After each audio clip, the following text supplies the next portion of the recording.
years later is when I sold a horse to Steve Van Beveren. We married and trained together until his death in 2000. And then I trained on my own until my daughter went to high school. I did not want to be on the road when she went to high school, so I sold my business in 2012.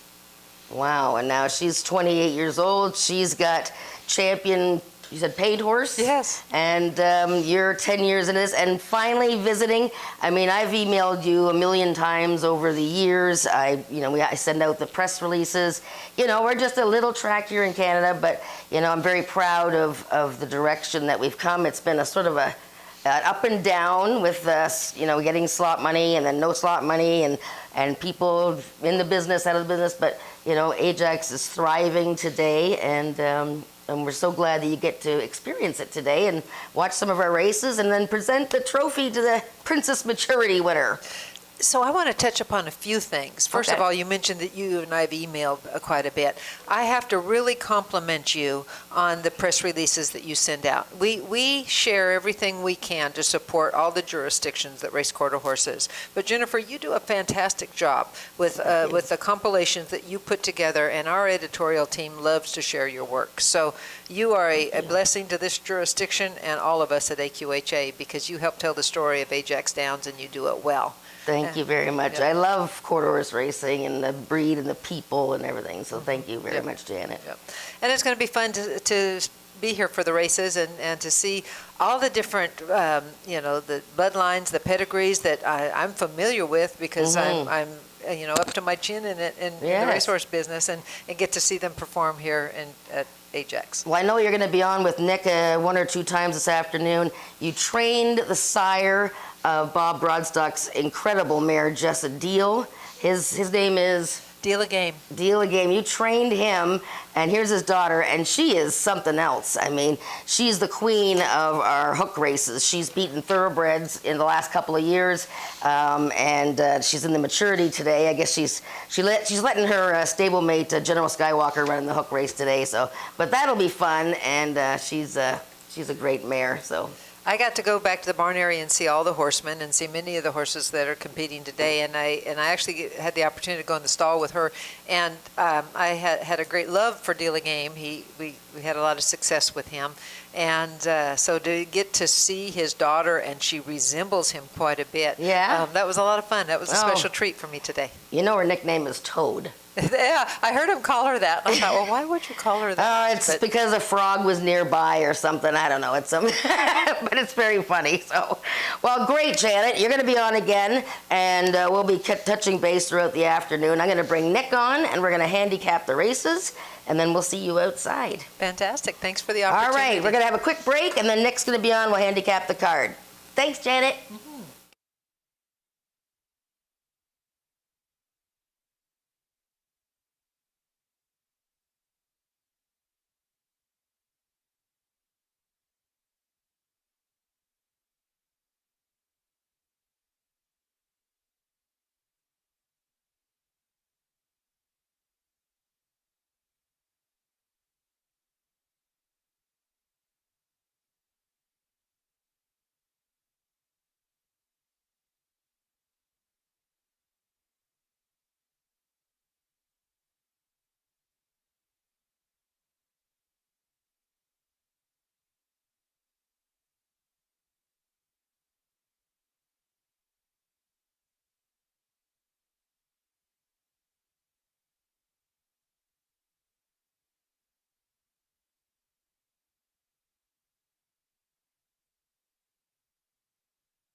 Welcome back, everyone. As you can see, I'm not Janet.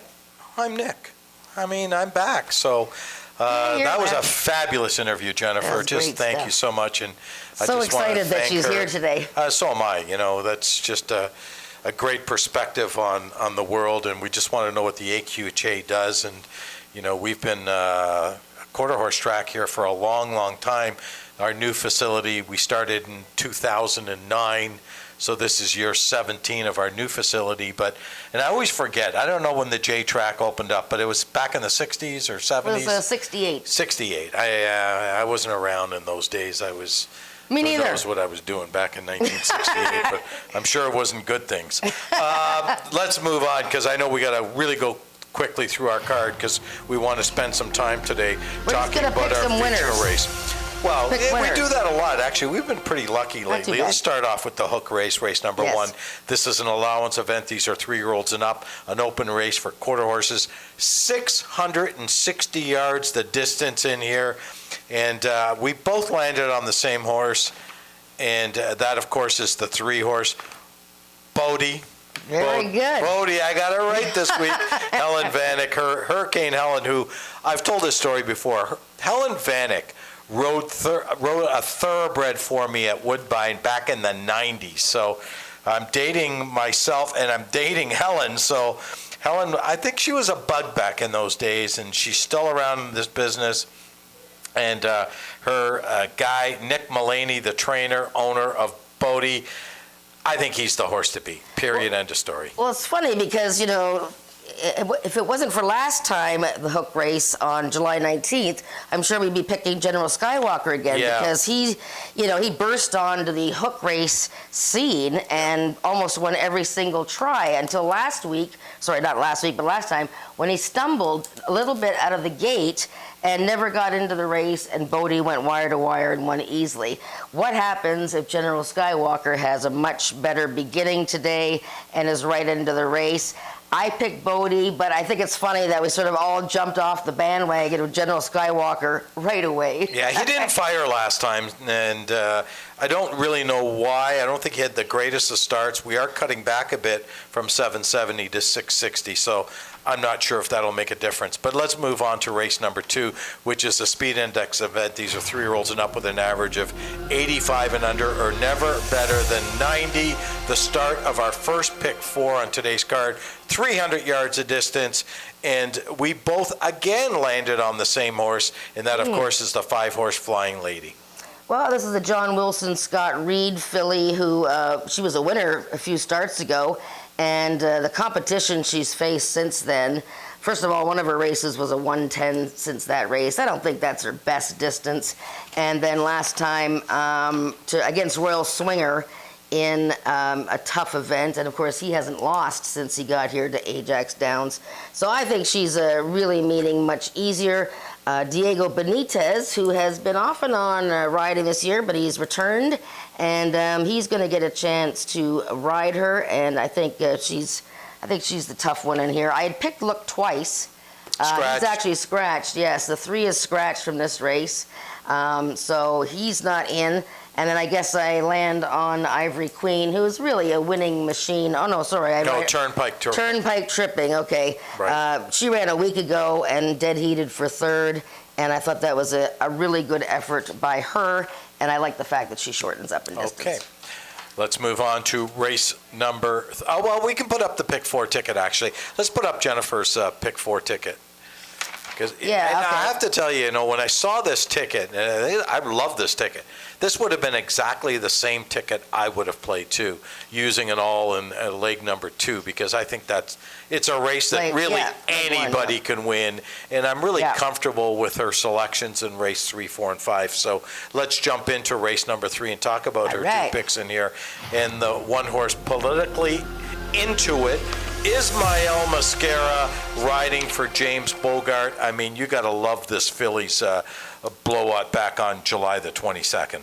Well, this is a first-time starter in, a smaller field, but she is by one of the world's greatest racehorse stallions right now, Apolitical Jess. I mean, you don't find one of those horses running around here. Not only that, this filly has had a Lean Into It, a Horse of the Year here, and the dam of Horse of the Year, Queen Charlotte, and Relentless Betty. I mean, just breeding on top of breeding. Beautiful. I mean, it's her first start. It's 220. She's got to get out of the gate from the 1 hole. But I think the only horse really to beat in here is Royal Zanbo, who I'm not worried about her last race, because she really got smashed up there when she was running against winners. Before that, she got beat a neck. But we picked it the same way. We I did. think it's 1-4. Yeah, and I think our charter last time really hit it right on with Royal Zambo. Rough beginning. I mean, Monique was very kind in making that comment because this horse did get pinballed a little bit at the beginning. Yes. And by the way, I'm going to have Janet on with me before race number 3. And I think it's important, maybe she can give us a little bit of insight on pedigree, because I'm not a pedigree expert in quarter horse racing, much more in thoroughbreds, but she is an expert in that field, and you know a little bit about pedigree. Well, I do a lot of research. I've learned a lot over the 7-8 years I've been here, but yeah, there's always more to learn. There's always much more to learn, and pedigree is really important, not only with horses, but with humans, because sometimes our pedigree determines our fate and Oh, gosh. in the future. And you know me, I like to have my extra cocktail and whatever, and that's just in my breeding. So let's move on to race number 4. Race number 4 is a speed index event for 3-year-olds and up. And the start of today's Pick 5, and this is a race for horses that aren't the fastest horses in the world because they've got a 70 and under or never better than 75. And, you know, I throw out maidens in races like this, and that lands me on one horse because there's only one non-maiden in the race. And that, of course, is the 13-year-old mare. 13 years old, and that, of course, is Bewitching. You know, what can I say about her? She's had 58 lifetime starts, 8 wins. The only downside with her, of course, is she hasn't won a race in a couple of years. Well, it's almost exactly 2 years to the day. 2 years August to the day. 14th. But, you know, I mean, she only ran 1 time last season. Right. And she's run 3 times this year. She had a little layoff. Finished 3rd last time to RR, I'll Be Your Huckleberry, who was taking a huge edge on the field that day. So, I mean, look, this is a race. She's running against maidens. One of them's 0 for 28. You know, the horse that could wake up here is the 2, Baby on Fire, another beautifully bred by First Down Dash, who isn't even alive anymore, but a great stallion for many, many years in the United States. She just had a really smashed up start last time. It said she hopped, but she kind of lunged, then she got squeezed, and then she was bumped by another horse. This filly has the breeding to be something, so that's why I use the 2 and the 4. I use one maiden there, and I use Bewitching, and we'll see how that goes. The only horse that's a real shot in here is maybe the one Jedi Master. He hasn't shown me a lot, but he wouldn't shock me. But again, my thesis has always been never bet maidens against winners. Yes. Let's move on to race number 5, which is an allowance event. These are 3-year-olds and up, which have never won 2 races, or Ontario bred or sired, which have never won 3. Unfortunately, we have a scratch in here. The 5-horse Good Looking Perry is out. We're down to a field of 4, and you did use 2 horses in here, and they're my top 2 picks in this race, and that, of course, is the 2-horse Stolen Secrets and the 3-horse Magic Guitar, both coming out of the Chantal Bourgeois barn. Yeah, I'm going to show, again, the 5 horses scratched in here. I'm going to show the last race of Magic Guitar, because you can see that this is a gelding who runs well every single time. 1st, 3rd, 2nd, he's always there. And then last time he finished 6th. It says bumped hard by rival. Well, you can certainly take that to the bank. Let's watch this race. Now, as you know, you might not know, this race was a bit confusing because you'll see when this horse comes in right here, pow, and that was really took the wind out of his sails. Fishing for Coronas, who is a really good horse for the Bogart barn, went easily. Watch the head on, but remember this race here, you see how far away it is. We thought there was a scratch in the race. Oh, wow. You see that? Wasn't that something? Bumped hard by rival. Yeah, and then we thought there was a scratch in the race, so the cameras pulled away, except there wasn't a scratch, but the 5 got left. But watch this here. I think it's Agent Ice comes right in, pow. So look at Magic Guitar did not have a fair shot. Now the 2 Chantal Bourgeois horses, we know Cassandra rides, gets her choice pretty much. So she's taken Stolen Secrets, but I think you have to use both because I think Magic Guitar is definitely capable. Stolen Secrets has shown a little bit of, you know, being 2nd and 3rd rather than the oomph to win it. Yeah, the only interesting horse in here maybe is the 4-horse Done in Chrome, just because the horse is a multiple winner, where the other all the other 3 horses are just eligible for non-2 life. This horse is eligible for non-3 life, but is an Ontario bred and gets that benefit. Let's move. Oh yeah, I do have a pick 4 in my pick 4 ticket, which That's right. I There's a can pick 4 almost starting. I can almost guarantee you is a winner. Almost. Well, just remember, it's and it's not in the a program. $1. Oh, that's right. And it's not in the program, so that's a really good point. Thanks for mentioning that, Jennifer.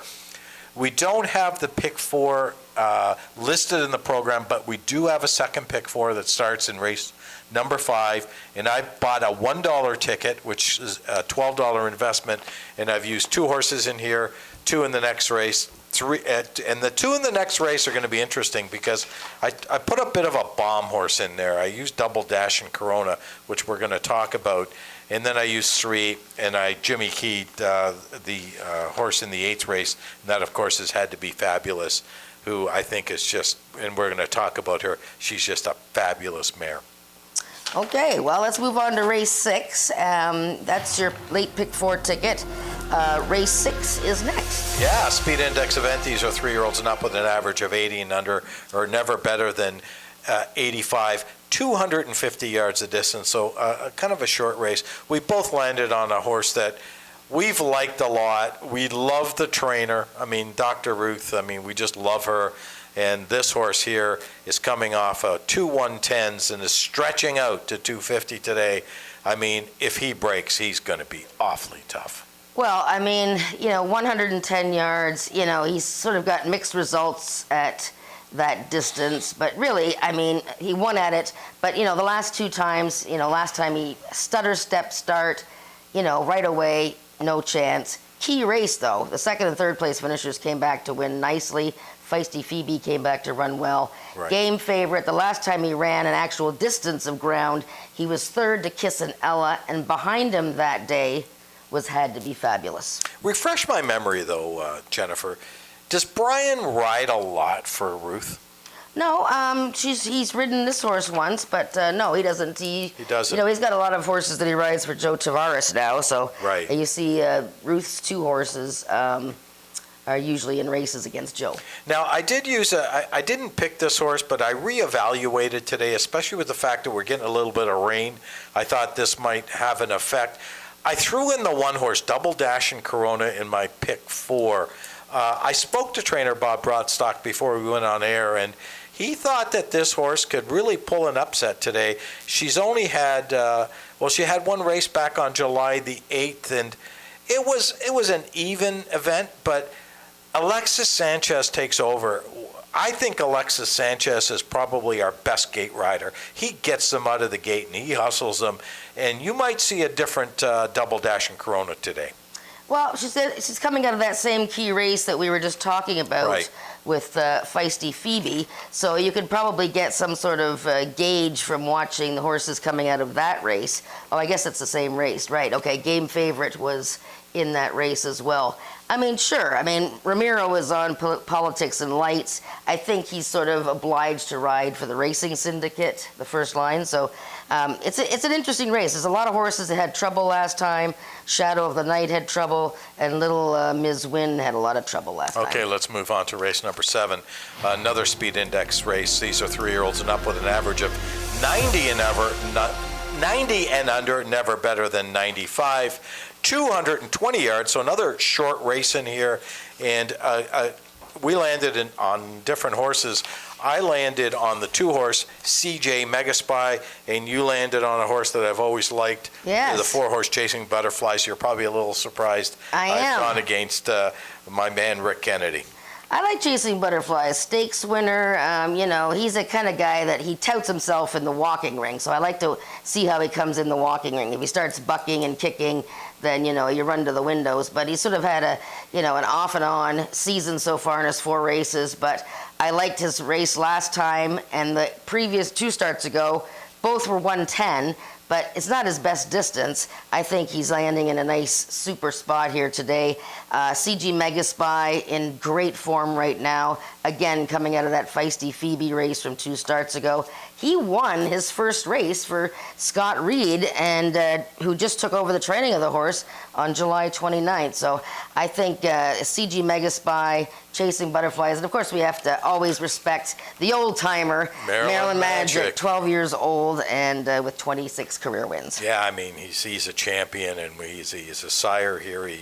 A lot of his offspring run here at Ajax Downs. And I just want to mention one other horse, and that, of course, is the One Horse Ice Witch, another 12-year-old gelding, unfortunately, so he doesn't have any offspring, but he is trained by Dan Giles, who he's got 2 horses running today, and they're combined 25 years old.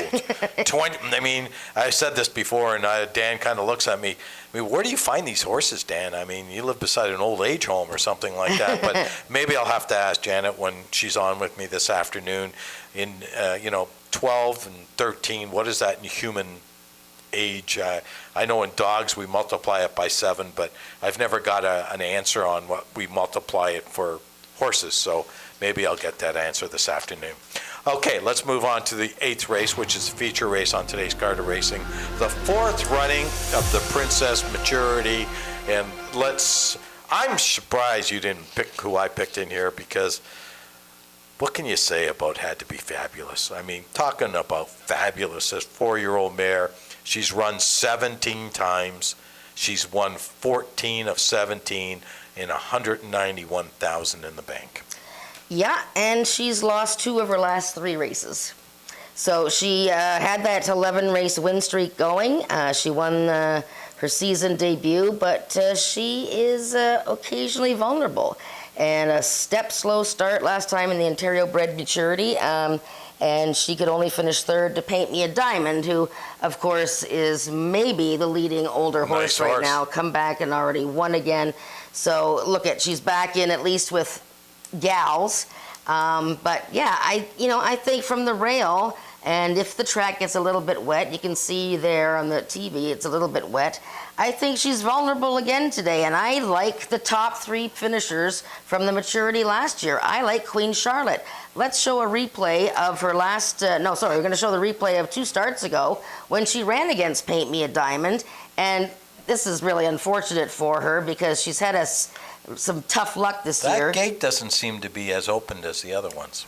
Well, it's just probably the angle. But anyways, let's spin it, guys, and watch Queen Charlotte, what happens here. She does break a step slow, and then she gets sandwiched. And then she's gone. So now when you see the head-on, it's Ramiro Castillo angles her inside. But, by this time, Paint Me a Diamond, who's, like I said, the top older horse right now, he's going to be too hard to catch. She did pretty well here. She was only beaten like a length and change. Had to Be Fabulous is on the outside, not far in front of her. She finishes 3rd. And I thought it was a pretty good race. Right here, step slow. And that was the end. Definitely, no question about it. Had to angle her in.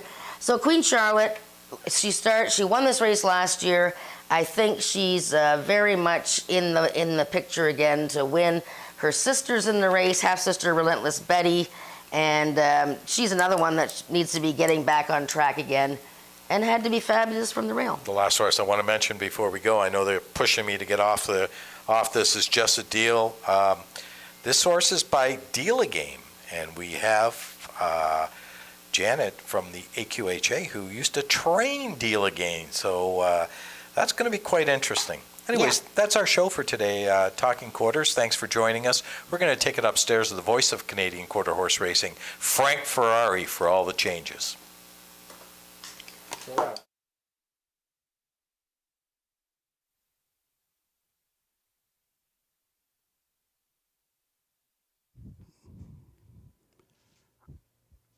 Ladies and gentlemen, good afternoon, and welcome back to Ajax Downs for today's live card of quarter horse racing.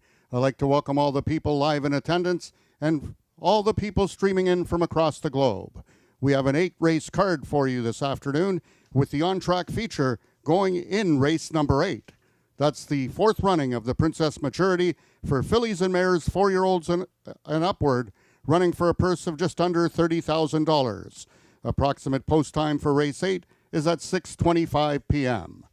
If you can all turn to your programs, I will now take you through with all of the changes and or corrections on today's card of racing.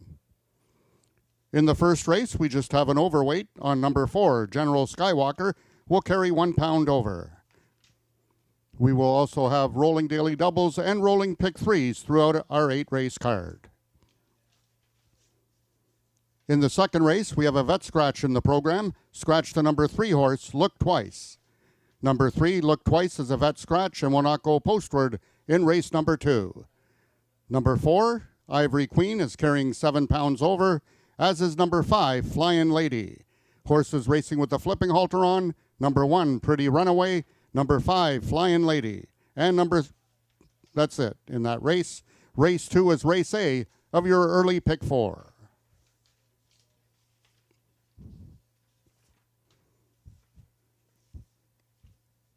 In the third race, we have a couple overweights. Number 3, Caraway's Russian Risk, 1 pound over. Number 4, Royal Zambo, 3 pounds over. Number 1, Politically Intuit, will run with the blinkers on. And number 5, Shamaka's Rocket, will race with the flipping halter on.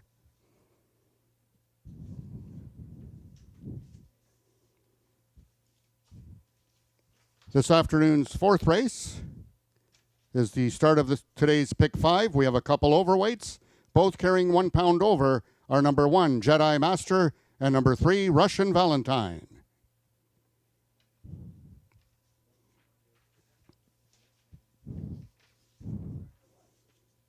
In the fifth race, we have a vet scratch in the program. Scratch the number 5 horse, Good Looking Perry.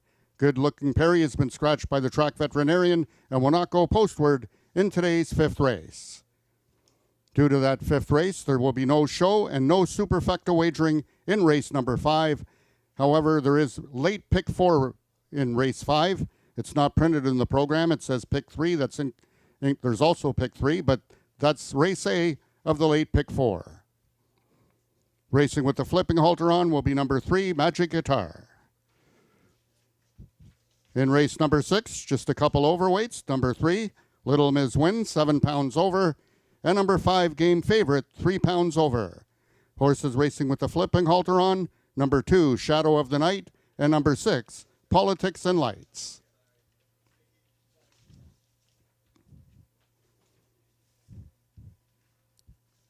Race number 7, we have a couple overweights. Both number 1, Ice Witch, and number 3, Maryland Magic, will carry 7 pounds over. Number 4, Chasing Butterflies, will race with the flipping halter on. That brings us to the 8th and feature race of the afternoon, our last race on the card. We have a few overweights. Number 3, Just a Deal, will carry 1 pound over. Number 6, Ivy League Sugar Baby, 3 pounds over. And number 7, Sweet Cara, 7 pounds over. Horses racing with the flipping halter on, both number 5, Relentless Betty, and number 8, Queen Charlotte. Those are the changes thus far in your program. Any further changes or corrections will be given to you before each race. The track is listed as good. It's 25 degrees Celsius, 77 degrees Fahrenheit. They're calling for showers throughout the afternoon with possible squall warning.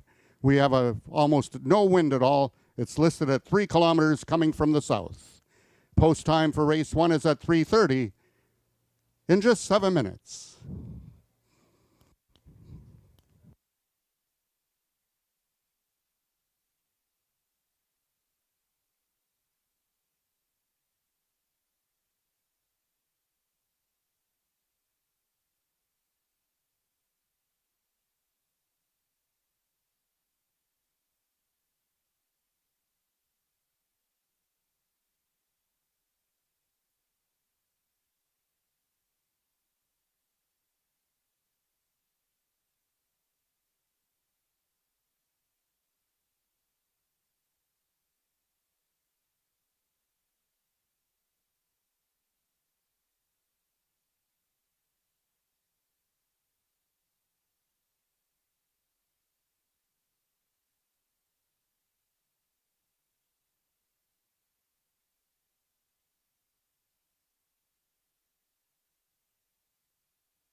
The horses are now entering the track for today's first race. It's an allowance for 3-year-olds and upward, an open race for quarter horses, running for a purse of $15,000. Number 1, Tell Him No Secrets, owned by Joe Tavares and ridden by Corey Belland.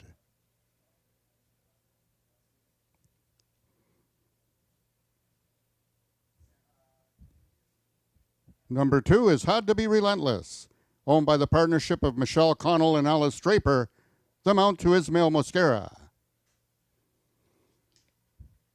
Number 3 is Bodie, owned by Nick Guy Mullaney Jr.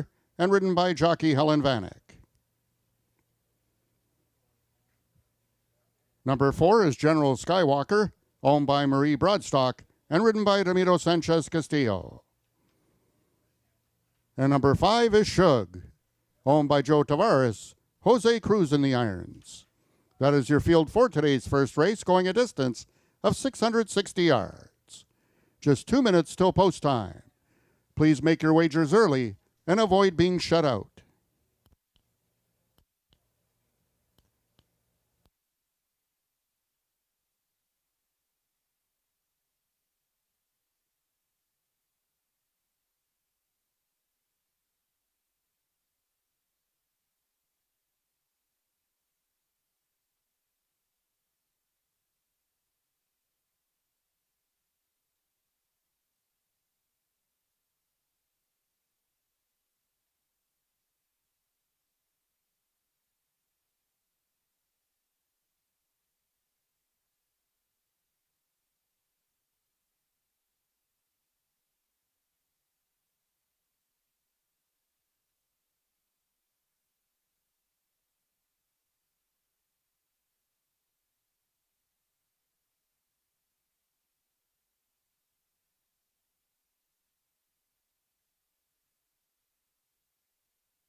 All the horses are now approaching the starting gates. They'll be loading shortly.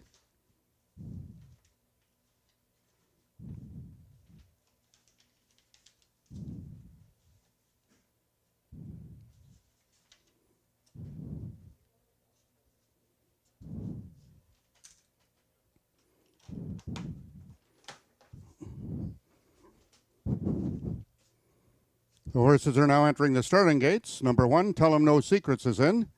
1 of 2 in this field for Joe Tavares. Number 2 has Had to Be Relentless, making its 2-turn debut. Number 3 is Bodie, winner last time out at the distance of 770 yards. General Skywalker trying to get back on its winning ways, and Shug is the last one in. They're at the post, and they're off.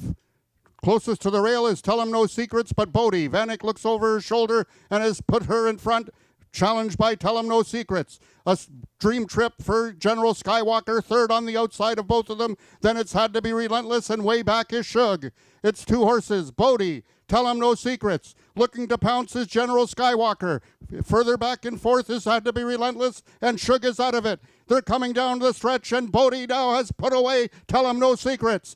Helen Vanek and Bodie are going to run their winning streak to 2, winning it by a length and 3/4. Tell him no secrets was second.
The unofficial winner of the first race was number 3, Bodie. Second was number 1, Tell him no secrets. Third, number 2, Had to Be Relentless. And fourth, number 4, General Skywalker.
The results of the first race are now official. The winner is number 3, Bodie, an 8-year-old brown gelding by Corona Cartel out of the thoroughbred Girl in the Curl.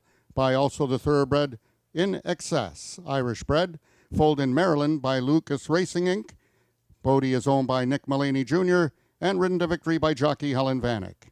Bodie winning the distance with a time of 34.754 seconds, carrying a speed index of 97. Rechecking from top to bottom, order of finish in your program should read 23145. Those are your total results of the first race. In this upcoming second race, we have a vet scratch in the program. Not going postward is the number 3 horse, Look Twice. Following overweights, number 4, Ivory Queen, will carry 7 pounds over, as does number 5, Flyin' Lady. Race 2 is race A of the early pick 4.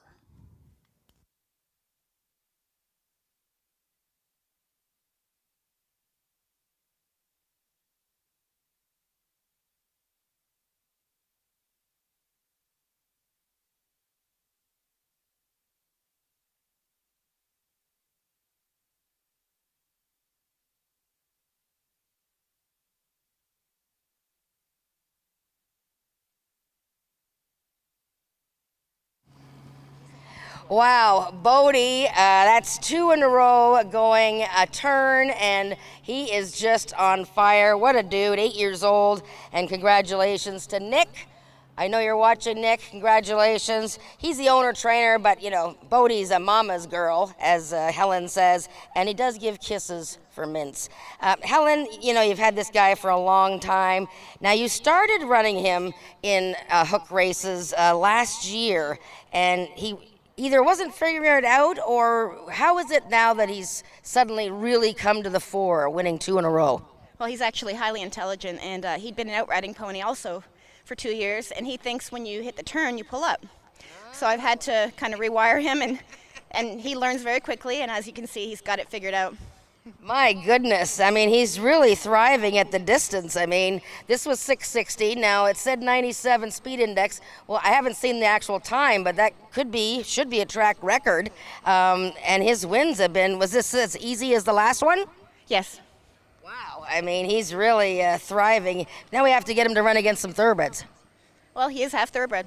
That's right, he is half thoroughbred. He's out of an In Excess mare. Well, Helen, you have so much fun with this guy. Is he still doing some outriding? No, not this year. Okay, he's focused on the racing. And how are things going for you down at Fort Erie? Oh, great. Winning races, having fun.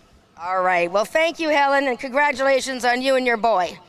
All right, that is Helen Vanek riding her buddy, her guy, Bodie, for Nick Mullaney, also her guy, and Bodie's now won 2 in a row, going a turn. We have race 2 coming up in about 15 minutes.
Race number 2 is a speed index event. These are 3-year-olds and up with an average of 85 and under, or never better than 90, 300 yards of distance, Jennifer, and also the start of our first pick 4 on today's card. And let's jump right in on the 1-horse, Pretty Runaway Ismael Mascara for James Bogart. This horse has taken the early action at 6-5. Boy, she makes quite an appearance here, too, Pretty Runaway. 9 years old and returning to the races. Hasn't raced since October. Last year, she started out the season with a couple of close finishes. She won the Ontario Sired Maturity last year at the age of 8. And, of course, if you've been watching Ajax Downs, you know all about Pretty Runaway. She's been on all the TV shows because of her head bobbing to rock music. But here she is now at the age of 9, and she has 10 career wins, and boy, does she look absolutely smart there. Has the rail. The track is being sealed, it looks like. It is a steady, light rain, so I've come inside here, but I would expect the track to start getting a little bit wetter as the day goes on. Okay, the 2-horse, Fate Zooming, Helen Vanek looking for both ends of the early daily double. Well, Fate Zooman's had a little bit of bad luck in her races. She had a good outing, second time out this year behind Ivory Queen, who she runs against here. She had speed from the inside in her latest. It was a little bit of a tougher field, but she was totally swarmed in there. Helen, is going to try her again. She does ride a lot of the Scott Reed horses when she comes up here. But she is shortening up a bit, so it's a better distance for her, but she has to be stronger in the late stages. Ivory Queen is the 4-horse coming out of the Jason Pascoe barn for owner Melina Fitchin. Well, Ivory Queen is a gal that just loves to win races. She won 2 straight to start the year. Now, one of her favorite riders is J.B. Botello. He's in Alberta, so he's not here today. So Jesus Medina is going to ride her, and he rode her 2 starts ago. They finished in a dead heat for second behind the very good gelding co-pilot who she chased for a couple of races. I'm not worried about her latest. She didn't really come out of the gate all that well. I'm hoping that she's not over the top of her best form right now, because she is one that loves to win. So I'll just keep her in exactors in here. Both you and I picked the 5-horse, Flying Lady. D.I. Benitez takes over the riding for Helen Vanek, who's opted for the 2-horse. Yeah, it's interesting to me. Picked Flying Lady, and she's only won 2 races compared to some of the others have won multiple races, but Flying Lady, I thought, she's been really good this year. She beat Ivy League Sugar Baby 3 starts ago. I mean, to beat that horse, she's a very tough mare. And then she ran 110, and then most recently she dueled My Royal Swinger right to the wire, and it was a really good effort. So I think she deserves top billing here.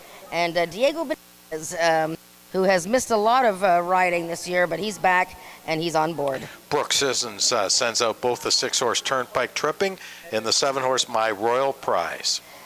Turnpike Tripping, yes. Dead heat for 3rd last time.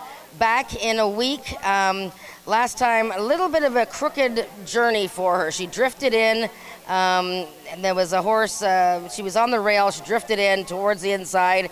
She's off the rail today, which I think helps her chances a lot. Remember, that race was won by 20-1 shot Runaway Fate, who, in fact, is on the cover of today's program. My Royal Prize, the other Brooke Sisson horse with Corey Bellin. Not sure about the distance for she is a pretty good horse and did win 2 of 8 last year, but she needs to turn things around. Okay, this is the start, as I mentioned, of a first pick 4 on today's card of racing. We're going to put up Jen's ticket for the pick 4, and then we're going to turn it over to Jen. I know she has an announcement. Well, I just wanted to welcome everybody here. Yep, there's the pick 4 ticket that I have for the first pick 4. Don't forget, there is a second pick 4 starting on race 5 that is not in the program. Now, I wanted to make sure everybody checks their race program today, because if you find a picture of our mascot, AJ, holding a hot dog, you have won a free hot dog from him over here at Hot Dogs and More. the best food. I'm telling you, the best food. There goes Tim right now. He's gonna up some great fries, got ice cream, and if you find AJ holding a hot dog in your program, you have won a free hot dog. We have the How to Bet booth over here. Don't forget to go and see Stacy if you have questions about betting, but also she sells the quick pick packs. You can pay $10 and get $12 worth of bets for the rest of the afternoon and watch your horses roll in. It looks like the rain is stopped and it's brightening up. And just another reminder that we have Family Fun Day on August 30th. It's a Sunday, post time at 12:30. But I'll keep reminding everybody about what's going on out here today. And we have 4 minutes to post for race 2.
The horses are now entering the track for today's second race. It's a speed index race for 3-year-olds and upward with an average speed index of 85 and under, or with a speed index that has never been better than 90, running for a purse of $11,500.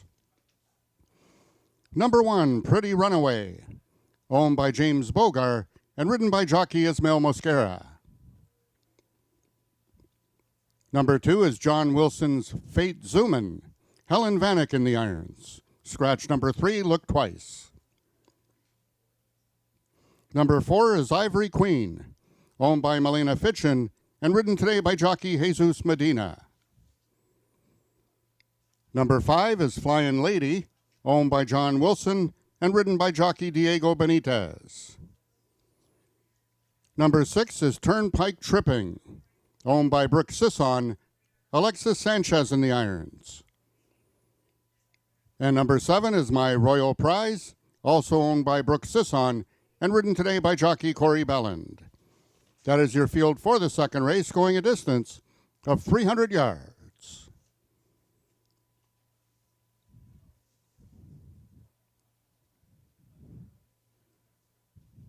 Also this afternoon, ladies and gentlemen, we'd like to welcome the Ajax Pickering Board of Trade. They're spending their afternoon in the VIP Club, the Quarter Mile Club, and wish them the best of luck this afternoon, and thank you for your continuing support on quarter horse racing.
Also, a reminder, ladies and gentlemen, if you have the quarter horse program, you will be able to redeem it if one of our jockeys wins 2 races this afternoon. You can go to the merchandise booth to receive your ballots for exciting prize draws for the Chuck It Removal Services and Rockwell Equine Salt Therapy, Equine Equilibrium Salt Therapy. Also receive a Smiling Faces equestrian coupon for a free pony ride. And in this upcoming second race, if number 2, Fate Zuman, wins, then you will be able to do that, redeem your program at the merchandise booth.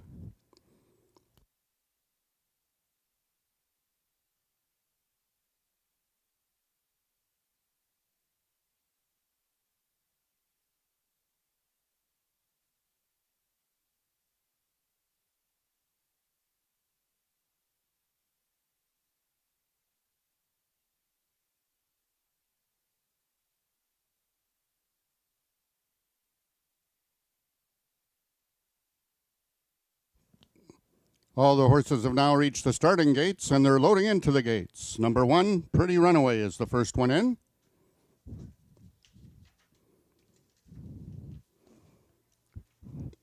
Number 2 is Fate Zuman, one of 2 in this race for Scott Reed. Number 4 is Ivory Queen, the lone gray in the field. Number 5, that's the other Scott Reed train, Flying Lady, currently the 9-5 favorite. Number 6 is Turnpike Tripping.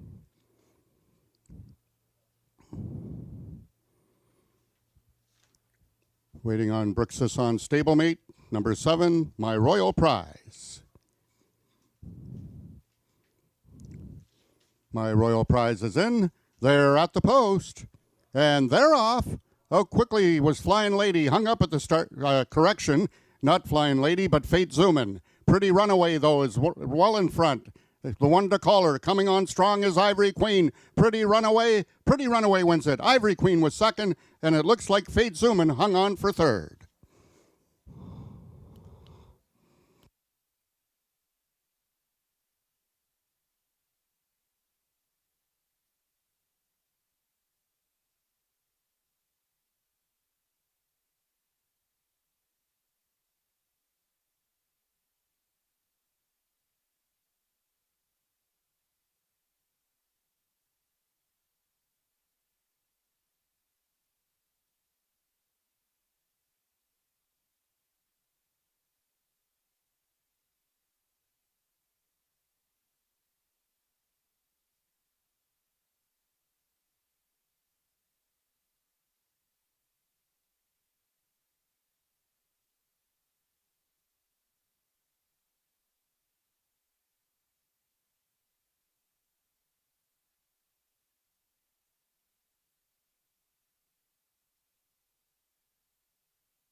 Attention, ladies and gentlemen, we have a Stewart's inquiry in this second race, and it's regarding the start on the number 5 horse, Flying Lady. Hold all tickets, please. The race is under review by the stewards.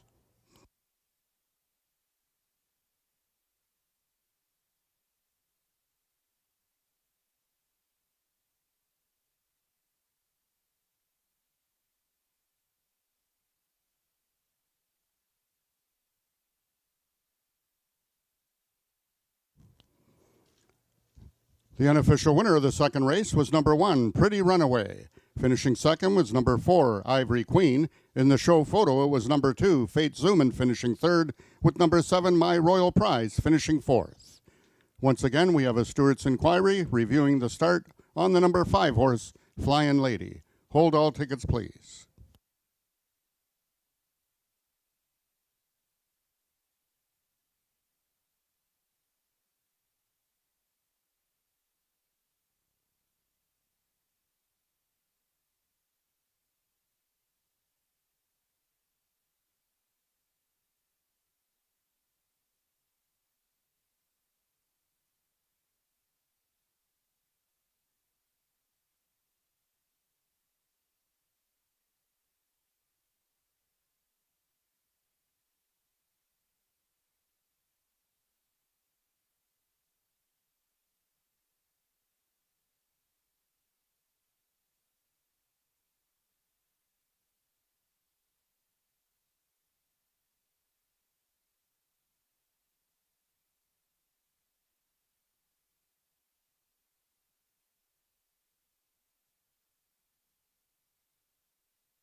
Now entering the winner's enclosure is your unofficial winner of today's second race. That's number 1, Pretty Runaway. Ridden to victory by jockey Isabel Mosquera for owner-trainer James Bogar.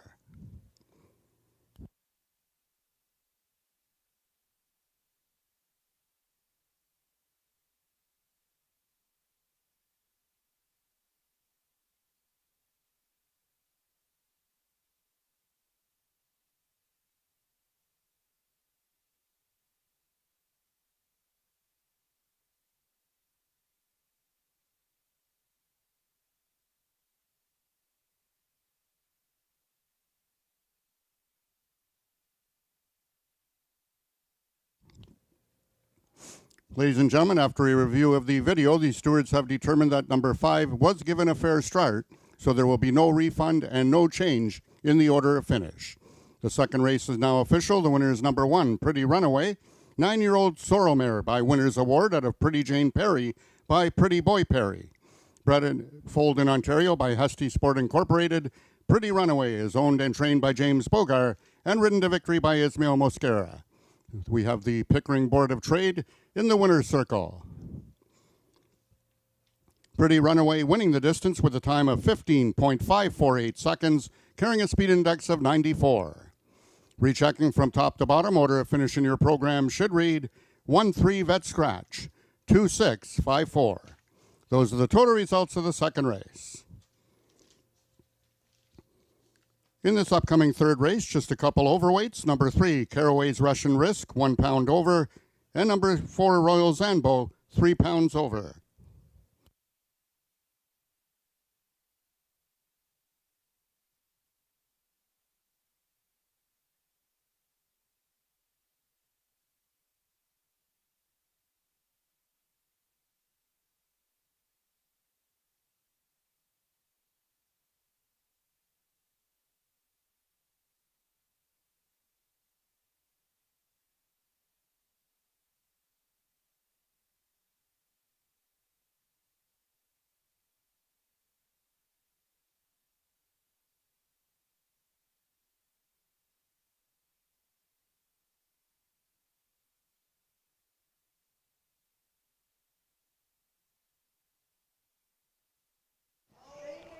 Wow, talk about touting yourself in the paddock. We saw Pretty Runaway getting saddled, and she just looked a picture, and she ran to that. She's 9 years old, you wouldn't know it. That was her first race since October. It was her 11th career win, and what a big win. Congratulations to Mr. Bogar, James Bogar. Hesty Sport bred her. She's by Winner's Award. And Ismail Mosquera starting off his day with a win on Pretty Runaway. Ismail, did you think that she was ready to rock and roll? You can tell that she runs her best races being fresh. So I thought like we have a pretty good shot. You know, they've been working hard with her in the morning. So I'm just give all the credit to them, and we just cruise along for the win with her today. Well, I guess you're happy because you have the stakes today on Had to Be Fabulous. You had the one hole there. The old again. It's He's still, I want to say, the same in every single line, and hopefully the goes away and we keep having a good day. all right. Well, thank you, Ismail. Congratulations to James Bogar for Pretty Runaway. What a wonderful mare. Her 9-year-old debut is a winning one. We have race 3 coming up in about 16 minutes.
Not too close. Race number 3 is coming up, and if you can see on my screen, I'm with Janet from the AQHA, and she's going to help us navigate through this race number 3, Jennifer, especially with the one horse. Politically Into It, Ismail Mascara rides for James Bogart, and this filly is by Political Jess. And Jennifer, before I get to you, Janet, tell me a little bit about Apolitical Jess. Apolitical Jess is one of the hottest bloodlines in our industry today, and I'm quite impressed to see him have a representative here on your race card. He has been a leading AQHA sire for several years, which means he gets to cover and grace our one of our magazines. He won the All-American Futurity. Wow. He has had his progeny already win multiple All-American Futurities, and he's already a sire of sires. And so a lot of good things to say about Apolitical Jess, who stands in Oklahoma. Do you have any idea on how his offspring run first time out, or do they need maybe a couple of races to get under their belt? I didn't get to see this horse, although the camera's on him right now. They are typically a big, growthy individual, and sometimes those horses need a little time to mature and have a little more distance. But based on just pure talent alone, I look for this horse to do well. Yeah, our owner-trainer, James Bogart, has really gone to some really nice sires in his breeding program. Jennifer, anything? Oh, look at it. We get a good look at him right there. Jennifer, you have any comments from the rail? Yeah, no, I'm just looking at her over there. It looks like she's very quiet and just very professional here. Good size filly. You know, of course, Lean Into It is the dam of Horse of the Year Queen Charlotte, who we'll see later today, and Relentless Betty, who's won a pile of races. Lean Into It was a Horse of the Year, so every horse out of that mare pretty much is a runner. So it's very nice to see her looking so good, and she's just chilling. Okay, refresh my memory, because as I get a little older, I get a little bit, my memory isn't as good. Lean Into It, I remember that mare. Who trained her? Oh gosh, I don't know. Oh, you don't know either. Dave, Okay. I think maybe it was Oh, you don't know either. I don't. You know, I'm trying to think. Scott Reed's dad. Don maybe? Reed? Was it Don Reed? It might have been Don Reed. Reed, Yeah. I think, did train that. I Yeah. think. I mean, if we're wrong, I'm sure we're going to get a lot of messages from people and say, "You idiot, Nick, that's not who trained the horse." But I think it was Don Reed. Let's move on to the 4-horse Royal Zambo. And Janet, talk to me a little bit about My Royal Wagon. Are you familiar with this sire? This horse is out of a thoroughbred mare here. Well, My sorry. guess is that My Royal Wagon is a PYC Paint Your Wagon son, and he's much like Apolitical Jess. PYC Paint Your Wagon is the sire of sires, and a very popular bloodlines. And I've seen that they can go this short distance of 220 yards and handle it well. And if you look at his form, he's improved from 6th to 4th. And so if we show that improvement this time, this horse has a shot. Yeah, and he had a rough beginning last time, so we could probably throw that race out. If we go back 2 starts ago, he ran really big in a maiden event where he got beat a neck that day. Jennifer, your thoughts on the 4-horse Royal Zambo? Yeah, just throwing out her last race, and third beaten a neck in a race that was a bit confusing there. The winner was disqualified to code, but she ran a really strong race. Interesting that she ran in a stake race in June. The winner, My Royal Swinger, is by My Royal Wagon. We've seen a few of them up here now, and they are all runners. I think Royal Zambo's got a big shot in here if the one horse isn't quite, ready for the debut. Okay, Janet wants to go to the 3-horse Caraway's Russian Risk. Max Bedell riding for owner-trainer Wayne Proctor. This is a horse by Rushigo. And what I like to see is a horse improving. And I was looking at the wrong past performances a moment ago, and this is the horse that indeed went from 6th to 4th. And so the trajectory is going the right direction. If you look at the morning line, not the morning line, but the morning works, going this distance, 3rd out of 11, I'm wondering if they might have been in the same work as the horse in the 1 hole who was 1st out of 11. Yeah, I'm going to ask Janet, Jennifer, this 4-year-old gelding who made his debut as a 4-year-old is moving from the 1 hole to the middle post position. Do you think that makes a big difference? I do, because a lot of times for a horse that is lightly raced, they're down there on the rail and they may be at a disadvantage, and so get them up on the crown of the racetrack might be better for them. I totally agree with you. Jennifer, your thoughts?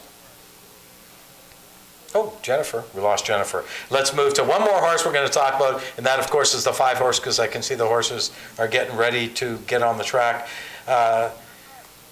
Chamacus Rocket. I don't know, I probably mispronounced that, but this 3-year-old filly by Prospect to the Top is a filly that's had 8 lifetime starts, 6 of them this year. She got out-kicked last time. She's going from 250, kicks back to 220. And the horses are on the track right now, so they're going to throw me off air. Good luck with wagering in race number 3.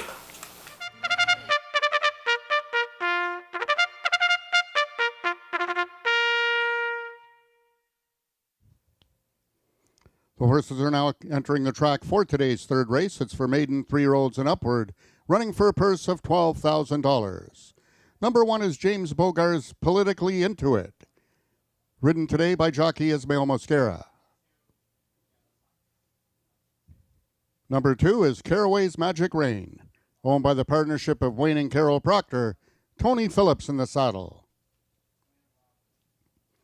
Number 3 is Caraway's Russian Risk, also owned by the partnership of Wayne and Carol Proctor and ridden by jockey Max Badal. Number 4 is Royal Zambo, owned by Brooke Sisson and ridden by Brian Bell.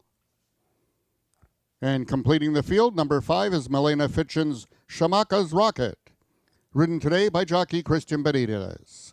That is your field for the third race, going a distance of 220 yards. 2 minutes till post time.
All the horses are now approaching the starting gates. They'll be loading shortly.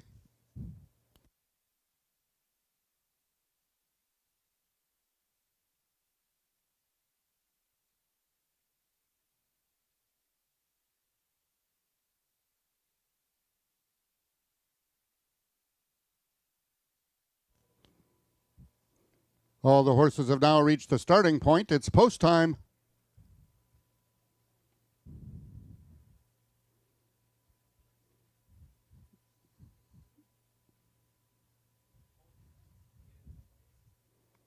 Number 3, Caraway's Russian Risk is the first one in, one of two in the field for waning Carol Proctor.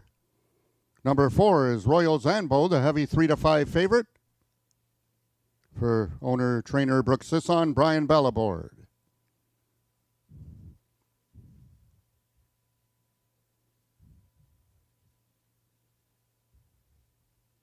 Number 5, Shamaka's Rocket goes in.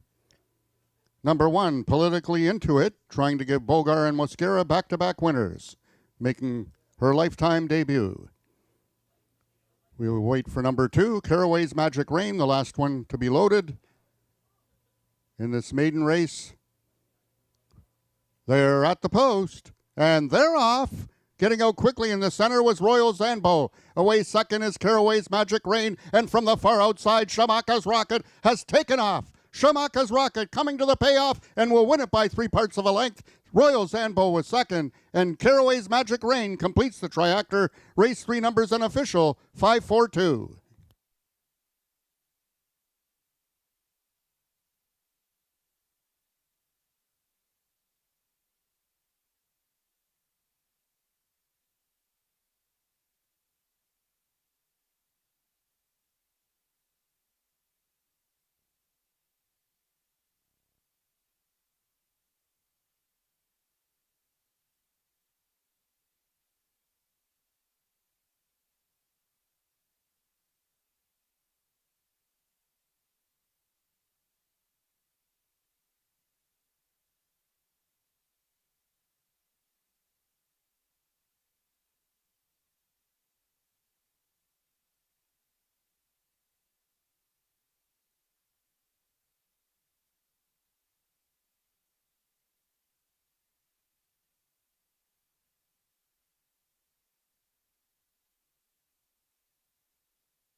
The unofficial winner of the third race was number 5, Shamaka's Rocket. Second, number 4, Royal Zanbo. Third, number 2, Caraway's Magic Rain. And fourth, number 3, Caraway's Russian Risk.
If I can have your attention, ladies and gentlemen, we have a jockey's objection in this third race. It's the 4th place finisher against the 2nd place finisher. Max Bedell, the jockey aboard number 3, Caraway's Russian Risk, has lodged a claim of foul against number 4, Royal Zambo. Hold all tickets, please. The race is under review by the stewards.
Attention, ladies and gentlemen, we have an additional objection in this race.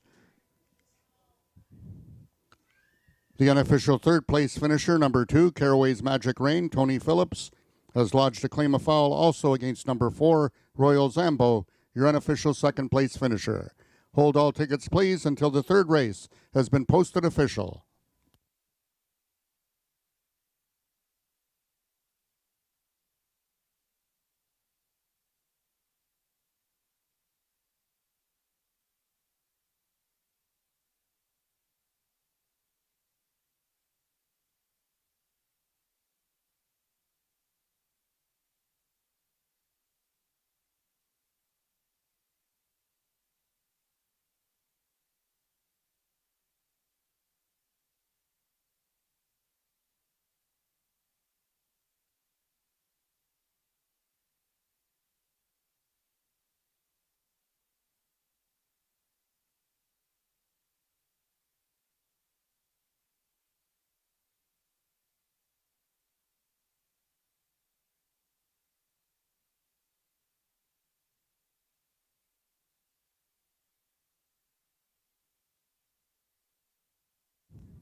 Ladies and gentlemen, after a review of the video, the stewards have determined there will be no change in the order of finish. Both objections have been disallowed. The third race is now official with the numbers on the board. Number 5, Shamaka's Rocket, a 3-year-old gray filly by Prospect to the Top out of Strawberry Star Poco by Strawberry Stretch. Foaled in New Mexico by Buster and Pam Mills, Shamaka's Rocket is owned by Milena Fitchin, trained by Jason Pasco, and ridden to victory by jockey Christian Benitez. Shamaka's Rocket winning the distance with a time of 12.428 seconds, carrying a speed index of 77. Rechecking from top to bottom, order of finish in your program should read 53421. Those are your total results of the third race. In the fourth race, just a couple overweights. Both number 1, Jedi Master, and number 3, Russian Valentine, will carry 1 pound over. Also note that race 4 is race A of this afternoon's Pick 5.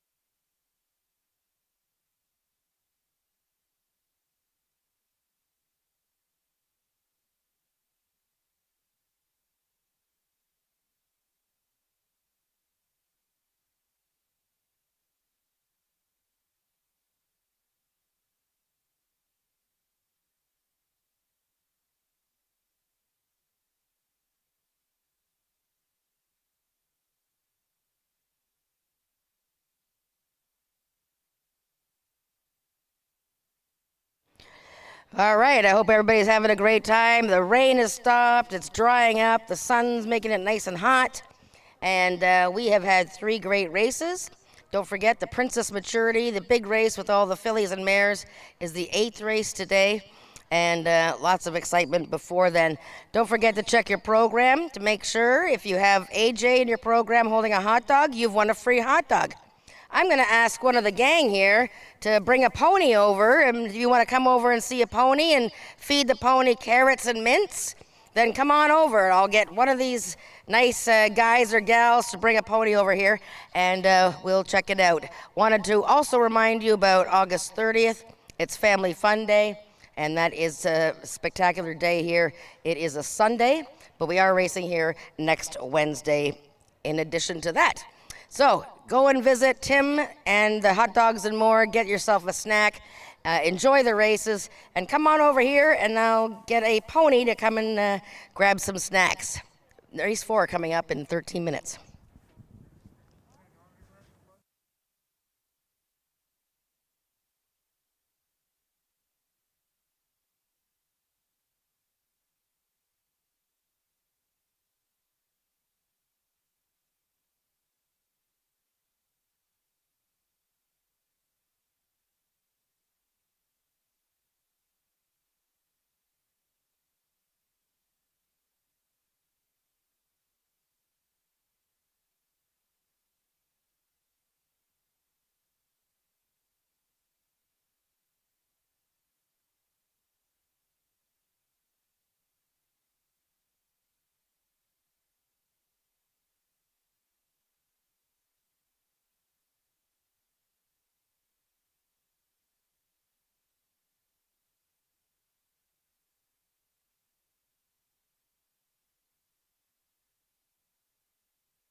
Race number 4 coming up in 9 minutes is the start of today's Pick 5 wagering.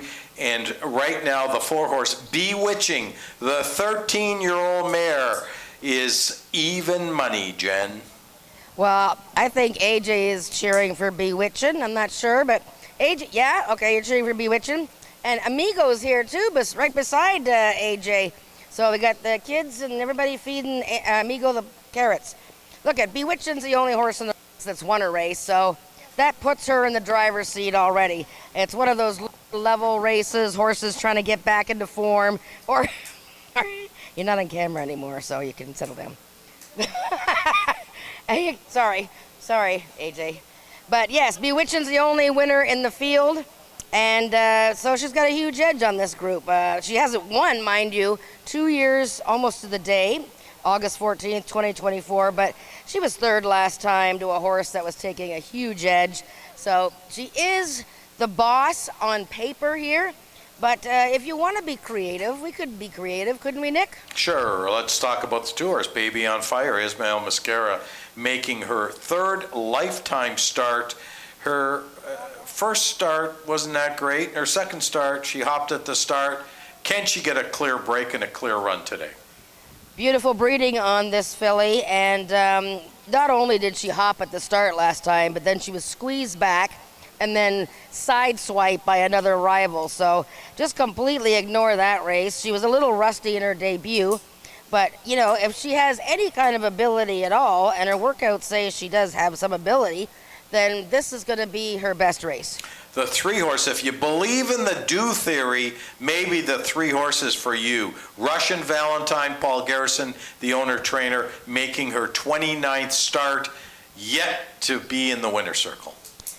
Yeah, so that's a lot of races. But I will say she only added Lasix for her most recent start, and that was in the same race where was third, and this gal was just 3/4 of a length behind her. So, you know, I guess you could sort of say if you like Bewitching, this gal isn't too far behind her. Now, 3-1 is pretty low on an 0 for 28 horse, though. Okay, let's talk about a horse at a bit of a better price, and that's the 5-horse Caraway Sugar Joe. This 5-year-old gelding is only 0 for 16, making his 17th lifetime appearance. Got to throw out his last race. It was a slow start. He lost his path, and that was the end of his day. That was the first time he'd run in a maiden race this year. Starts. He does have a few top 3 placings. He was third in a good race last July. This might be his best outing of the season so far, but boy, I'd have to see a bit more. Talking about third time off the shelf, the 1-horse Jedi Master, Bob Broadstock, Ramiro Sanchez Castillo, who have not been on fire, to put it kindly, are looking for a turnaround with this one. Yeah, and he's a well-bred guy, and you know, last time he had the rail post, and he has the rail post again today. He just wasn't all that speedy last time. Now, the winner, Just Jackson, came back to win, so it's a pretty good frame of reference there, but this guy's going to need to show a little bit more, you know, spark out of the gate. That's our field for race number 4 coming up 5 minutes. Remind you once again, the start of today's Pick 5.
The horses are now entering the track for today's fourth race. It's for 3-year-olds and upward with an average speed index of 70 and under, or with a speed index that has never been better than 75, running for a purse of $10,000. Number 1, Jedi Master, owned by Marie Broadstock and ridden by Ramiro Sanchez Castillo. Number 2 is Baby on Fire, owned by James Bogar and ridden by Ismael Mosquera. Number 3 is Russian Valentine, owned by Paul Garrison, Max Pedal in the saddle. Number 4 is Dan Giles Bewitchin', ridden by jockey Helen Vanek. And number 5 is Caraway Sugar Joe, owned by the partnership of Wayne and Carol Proctor, Tony Phillips aboard. That is your field for the fourth race, going a distance of 220 yards. Just 3 minutes till post time. Race 4 is race A of today's Pick 5.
All the horses are now approaching the starting gates. They'll be loading shortly.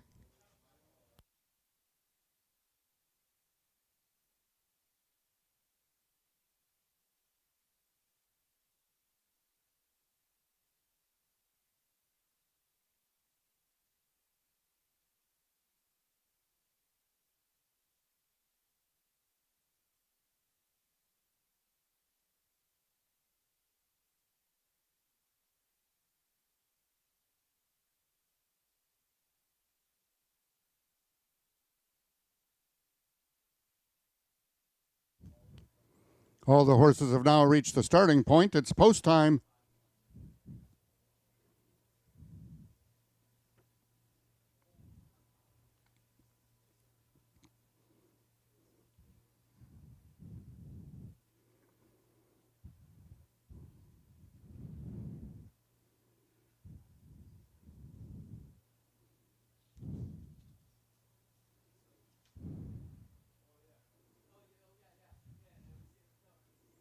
Number 1, Jedi Master goes in. Number 2, Baby on Fire, trying to give Mosquera and Bogar their second win of the afternoon. The lone 3-year-old filly in the field. Number 4 is Bewitchin', Helen Vanek looking for her second winner on the card. 3 is Russian Valentine. And the last one to load from the outside stall will be Longshot Caraway Sugar Joe.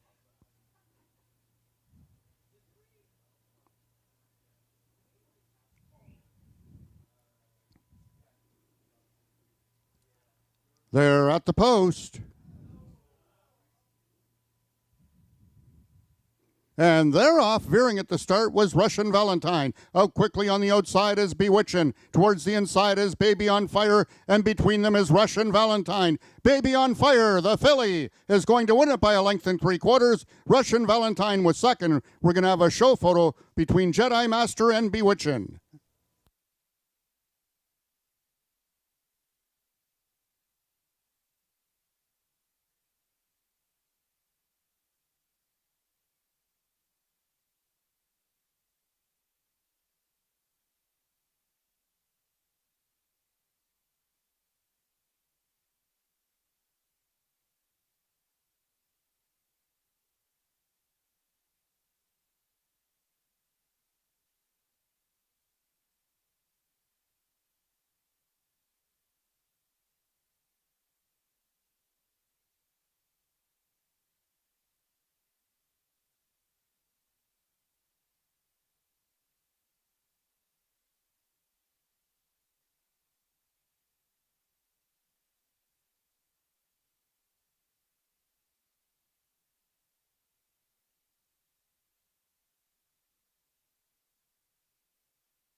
The unofficial winner of the 4th race was number 2, Baby on Fire. Second was number 3, Russian Valentine. Third, number 4, Bewitchin'. And fourth, number 1, Jedi Master.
The results of the fourth race are now official. The winner is number 2, Baby on Fire, a 3-year-old chestnut filly by First Down Dash out of Tray of Linda by Trey Says.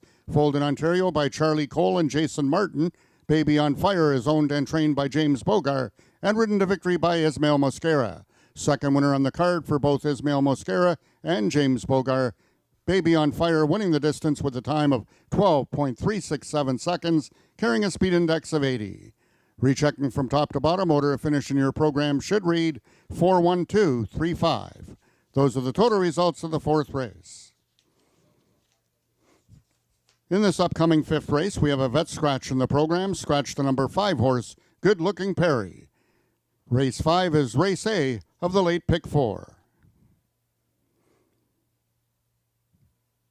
You may now go redeem your quarter horse program at the merchandise booth and receive your prize draw ballots.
Race number 5, the start of today's second pick 4 is going to happen in about 11 minutes, Jen. And right now, the one horse Aspen T is on the board at 3-1.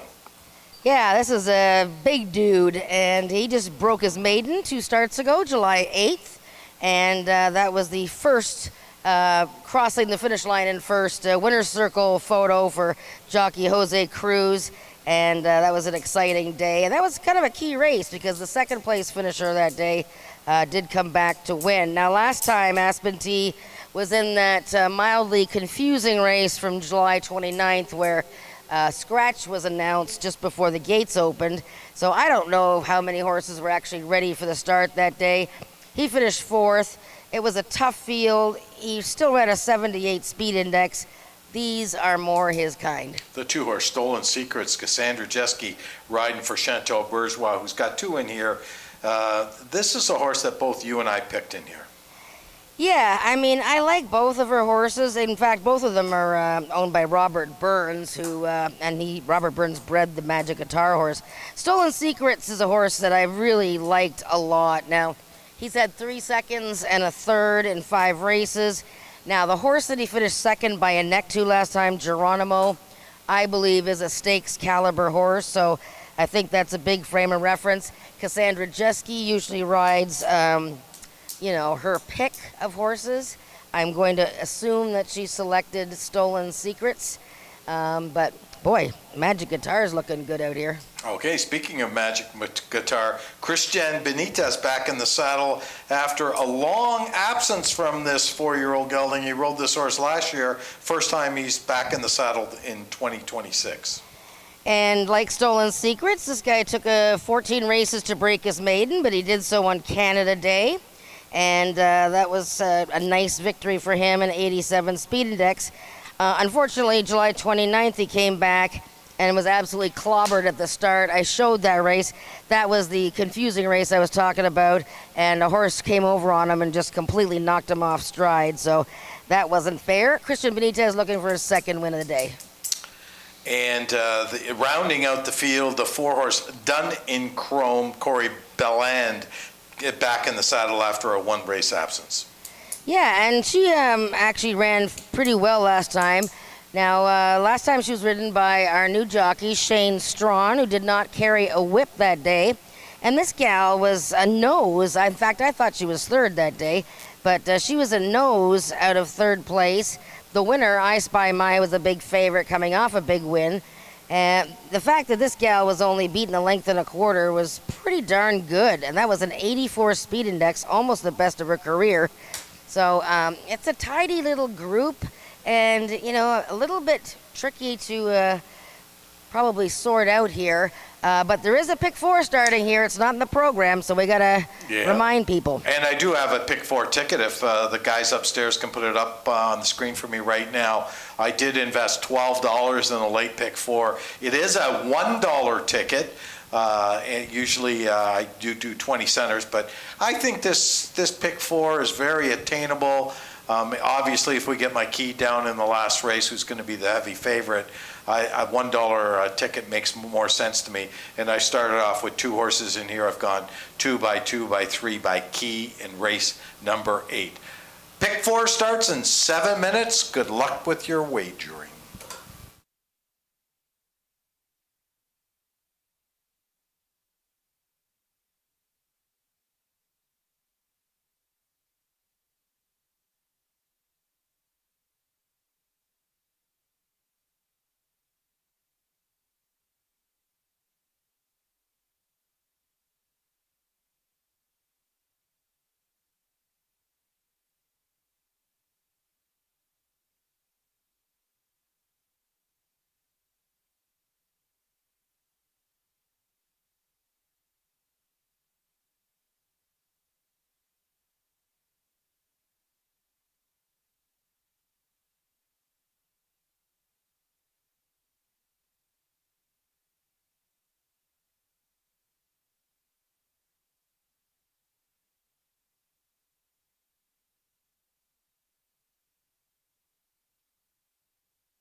The horses are now entering the track for today's fifth race. It's an allowance for 3-year-olds and upward, which have not won 2 races, or Ontario bred, which have not won 3 races, running for a purse of $13,000. Number 1 is Aspen Tea, owned by Joe Tavares and ridden by Jose Cruz. Number 2 is Stolen Secrets, owned by Robert Burns and ridden by Cassandra Jeske. Number 3 is also Robert Burns' Magic Guitar, ridden today by jockey Christian Benitez. Number 4 is Corey Illman's Dun in Chrome, the mount to Corey Belland. Scratch number 5, Good Looking Perry. That is your field for the fifth race, going a distance of 350 yards. Just 4 minutes till post time. Race 5 is race A of the late pick 4.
All the horses are now approaching the starting gates. They'll be loading shortly.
All the horses have now reached the starting gates and they're loading into the gates. Number 1, Aspen T, is the first one in, the lone 3-year-old in this field.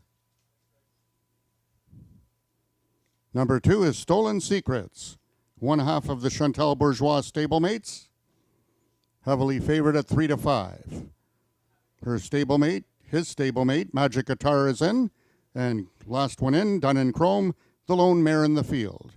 They're at the post, and they're off. Aspen T broke best of all. Away right at its flank is Stolen Secrets, and then it's back to Dun in Chrome and Magic Guitar. They're challenging Aspen T and Stolen Secrets. They're head bobbing, but closing lately is Dun in Chrome. Can Dun in Chrome get up? It's a photo finish. 3 horses involved in a photo to win between Dun in Chrome, Stolen Secrets, and Aspen T.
In the photograph, the unofficial winner of the 5th race was number 4, Dun in Chrome.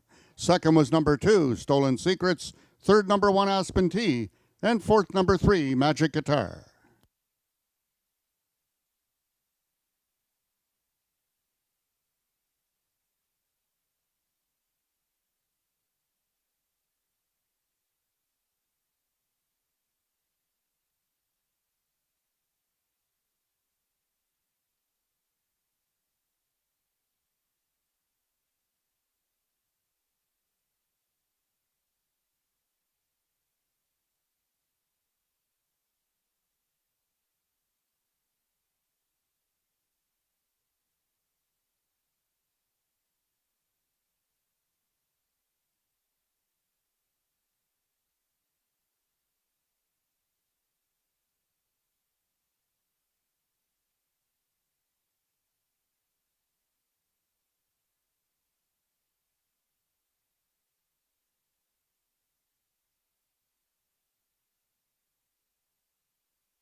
The results of the fifth race are now official. The winner was number 4, Done in Chrome, a 4-year-old sorrel mare by Cold Hard Dash out of Live It by It's All About Speed. Foaled in Ontario by Rick North, Done in Chrome is owned and trained by Corey Illman and ridden to victory by jockey Corey Belland. Done in Chrome winning the distance with a time of 18.179 seconds, carrying a speed index of 87. Rechecking from top to bottom, order of finish in your program should read 3-2-4-1, vet scratch. Those are the total results of the fifth race. In this upcoming sixth race, we have the following overweights. Number 3, Little Ms. Win, 7 pounds over. Number 5, Game Favorite, 3 pounds over.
Oh, no, no photo. Okay. That's just us, yes. But how about this? You're excited, Holly. This is Holly Illman because her and Corey just won with Done in Chrome, ridden by Corey Belland, a 4-year-old filly by Cold Hard Dash. And what a thrilling photo that was. I mean, 3 of the 4 horses were there. And boy, that was her 3rd career win and an 87, which is exciting. But then now you know that she has to go to the next class level. But Holly, this is a gal you've had all the way through, and you know she tries hard every time, and you know, kudos to you. You gave a young bug rider a shot last time, no whip, she ran well, and now it all came together for the win. Yes, we weren't even going to put her in this week because she just ran last week, but they needed another horse for the race, and she was still being very active in the barn, so we let her come out and pulled it all together for a win. When you say active in the barn, do you mean sassy?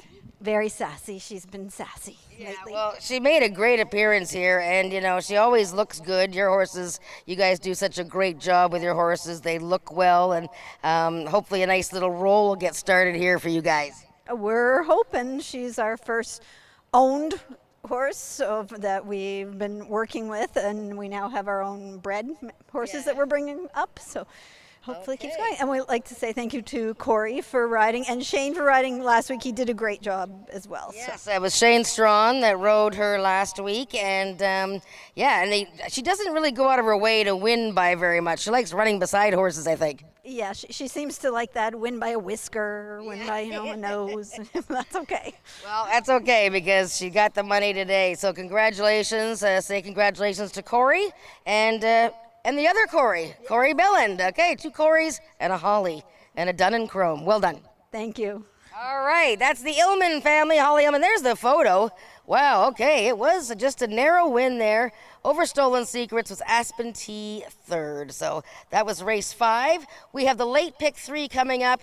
It ends on the Princess Maturity, and the horses are coming over. So we're going to be talking about the 6th race very soon.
Race number 6 is a speed index event. These are 3-year-olds and up with an average of 80 and under, and never better than 85.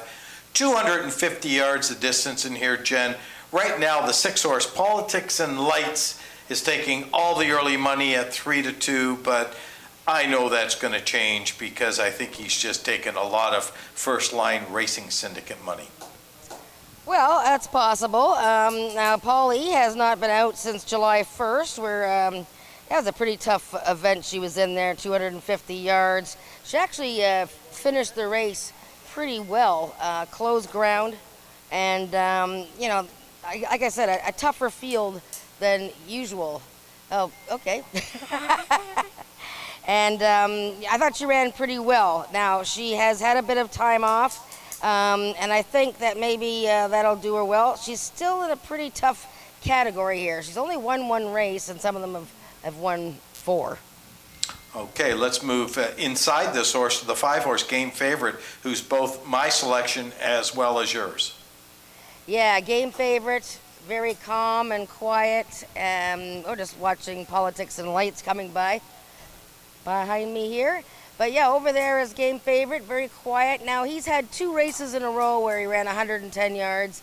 Just, I know he won going 110 off the layoff, but, if you have a step slow start, which really he did in both of those races, you don't have any shot. Before that, he was 3rd behind Kissin' Ella, stakes caliber horse. So I think this is a nice spot for Game Favorite. Okay, let's continue to move inside in order. The 4-horse, RR, I'll Be Your Huckleberry.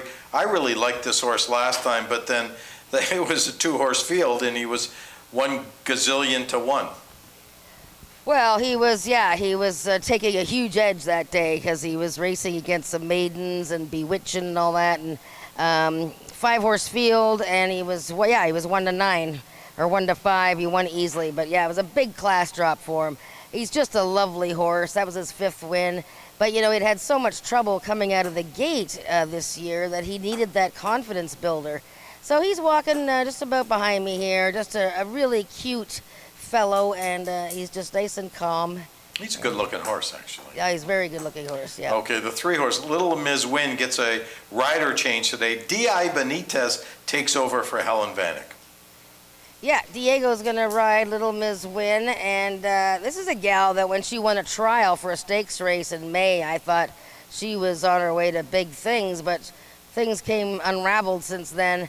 Last time, forget it, she broke a bit slow and then was completely slammed, so forget about that last race. Before that, a very close 4th, and in fact, she finished ahead. Who did she finish ahead of? She finished ahead of Politics and Lights that day. So I still give her a chance to hit the top 3 here. The 2-horse Shadow of the Night. Jose Cruz looking for his 3rd winner of 2026. Yeah, now this horse came in like he owned the place. Very on his toes, looking controlled energy. Looks fantastic. Finished well on the July 1st race, behind some really good ones, Working Class Hero, Turnpike Tripping, and I Spy My, key type of race. I think I overlooked him when I was doing my picks here, so I think he's got a good chance to be right there. Speaking of overlooking, Double Dash and Corona is not a mare that I picked in this race, but the more and more I look at her paper, I think she's got a big shot in here, and I know she's going to move up in price. She's going to be higher than 3 to 1 when they go to post. Well, and she's got 5 wins, where some of these just have a single win. Now, of course, Bob has 2 horses in the race. Ramiro's going to ride Politics and Lights, so Ramiro's son Alexis will ride Double Dash and Corona for the first time. And this is her 4th race of the year. Very tough race she was in last time, and it was a 110. Geronimo, the 2nd place finisher, I believe, is a stakes caliber horse. She did win at 110 last year. Her 3 wins last season all came at these short distances. I'm still waiting to see a little bit more spark. I guess you could put her in the try. Sure, why not? You never know. I mean, Alexis Sanchez takes over for his father Ramiro in the saddle, and I think he might be a little bit more aggressive with this mare today, but we're going to wait and see. 6 minutes to race number 6.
The horses are now entering the track for today's sixth race. It's a speed index race for 3-year-olds and upward with an average speed index of 80 and under, or with a speed index that has never been better than 85, running for a purse of $11,000.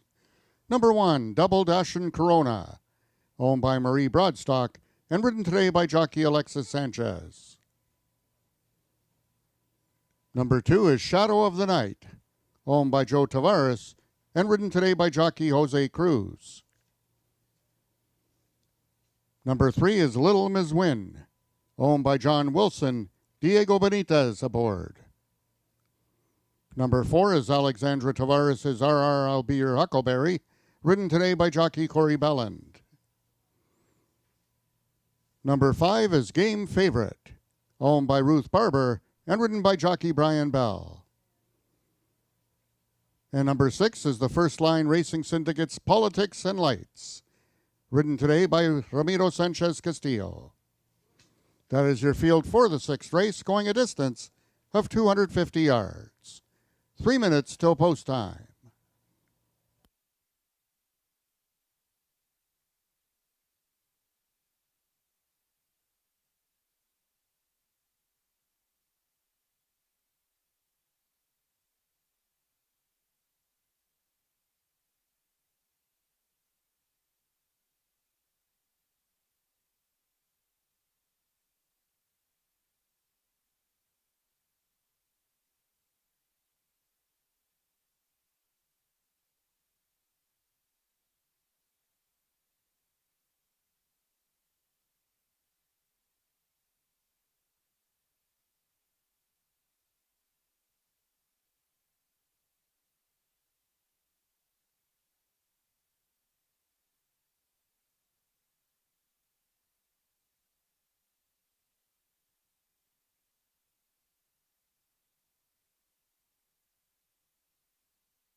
All the horses are now approaching the starting gates. They'll be loading shortly.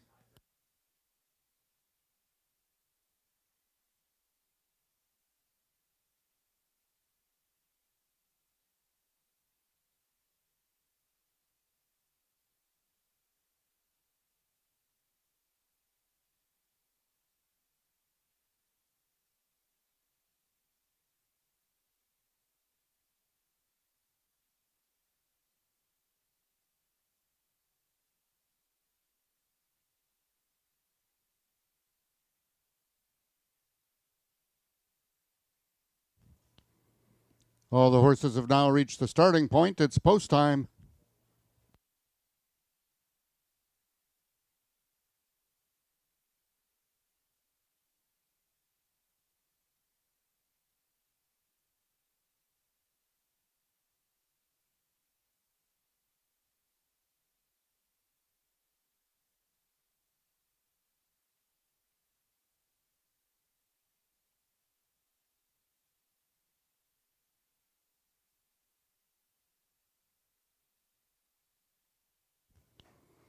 The horses are now entering the starting gates. Number 1, Double Dashin' Corona is in. 1 of 2 in the field for Bob Broadstock. Number 2 is Shadow of the Night. 1 of 2 for Joe Tavares. 3 is Little Ms. Win. 4 is RR I'll Be Your Huckleberry.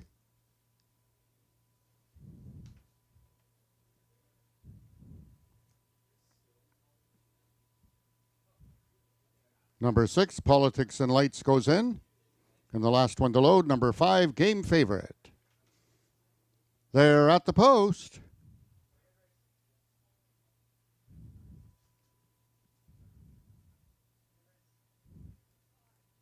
And they're off. Out quickest towards the inside was Double Dash and Corona, taking a big lead by 2.5 lengths. Game Favorite now. Bell pushes the button and is storming home in the center of the track. Game Favorite wins it. Second was Double Dash and Corona, a photo for show, but it looked like RR, I'll Be Your Huckleberry.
If I can have your attention, ladies and gentlemen, we have a rider's objection in this 6th race, and it's against the unofficial winner.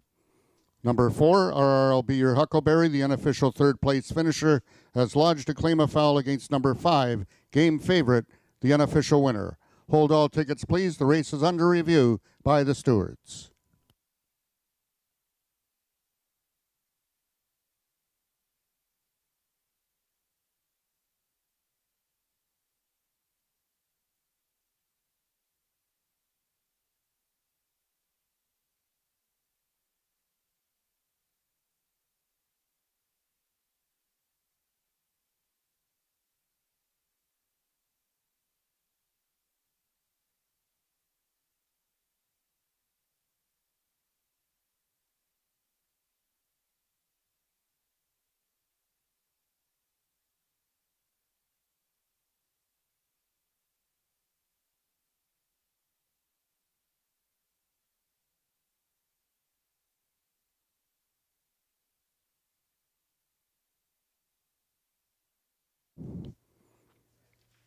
In addition, ladies and gentlemen, we have a steward's inquiry with the 2 and 4 on the 3. Hold all tickets, please.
If I can have your attention, ladies and gentlemen, after a review of the video, the stewards have determined that the objection 4 against 5 will be disallowed.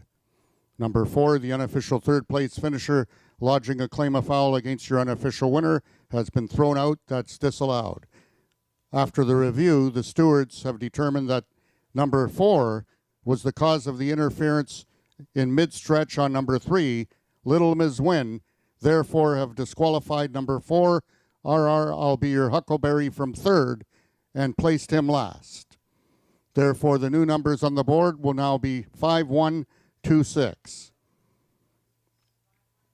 2 is 4P3, 3 is 6P5, 4 is 3 disqualified, placed 6th, 5 is 1, and 6 is 5th, placed 4th.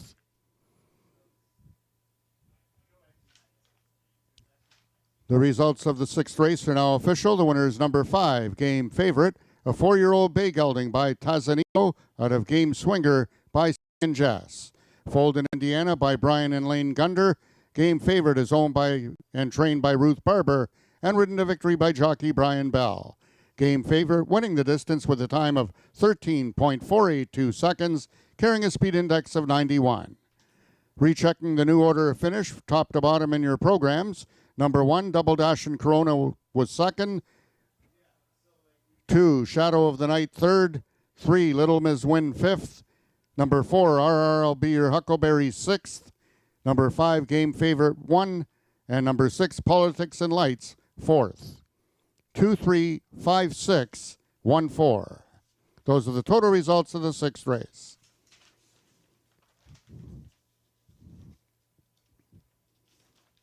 In this upcoming 7th race, we have a couple overweights. Both number 1, Ice Witch, and number 3, Maryland Magic, carry 7 pounds over.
Race number 7, speed index event, 3-year-olds and up with an average of 90 and under, never better than 95. 220 yards of distance in here, Jen. And right now, surprisingly, the 7-horse Runaway Sugarman is 4-5. Jen. Yeah, I'm here. Sorry, but you started at the bottom. You know where I start. I start where I see the yellow on the board, and the yellow tells me that the 7-horse Runaway Sugarman's taking all the early money. Well, it's still 8 minutes to post, but okay. Runaway Sugarman, yes, the Illmans have already won a race today. So is Corey Bellin. So Runaway Sugarman, who you can't miss him.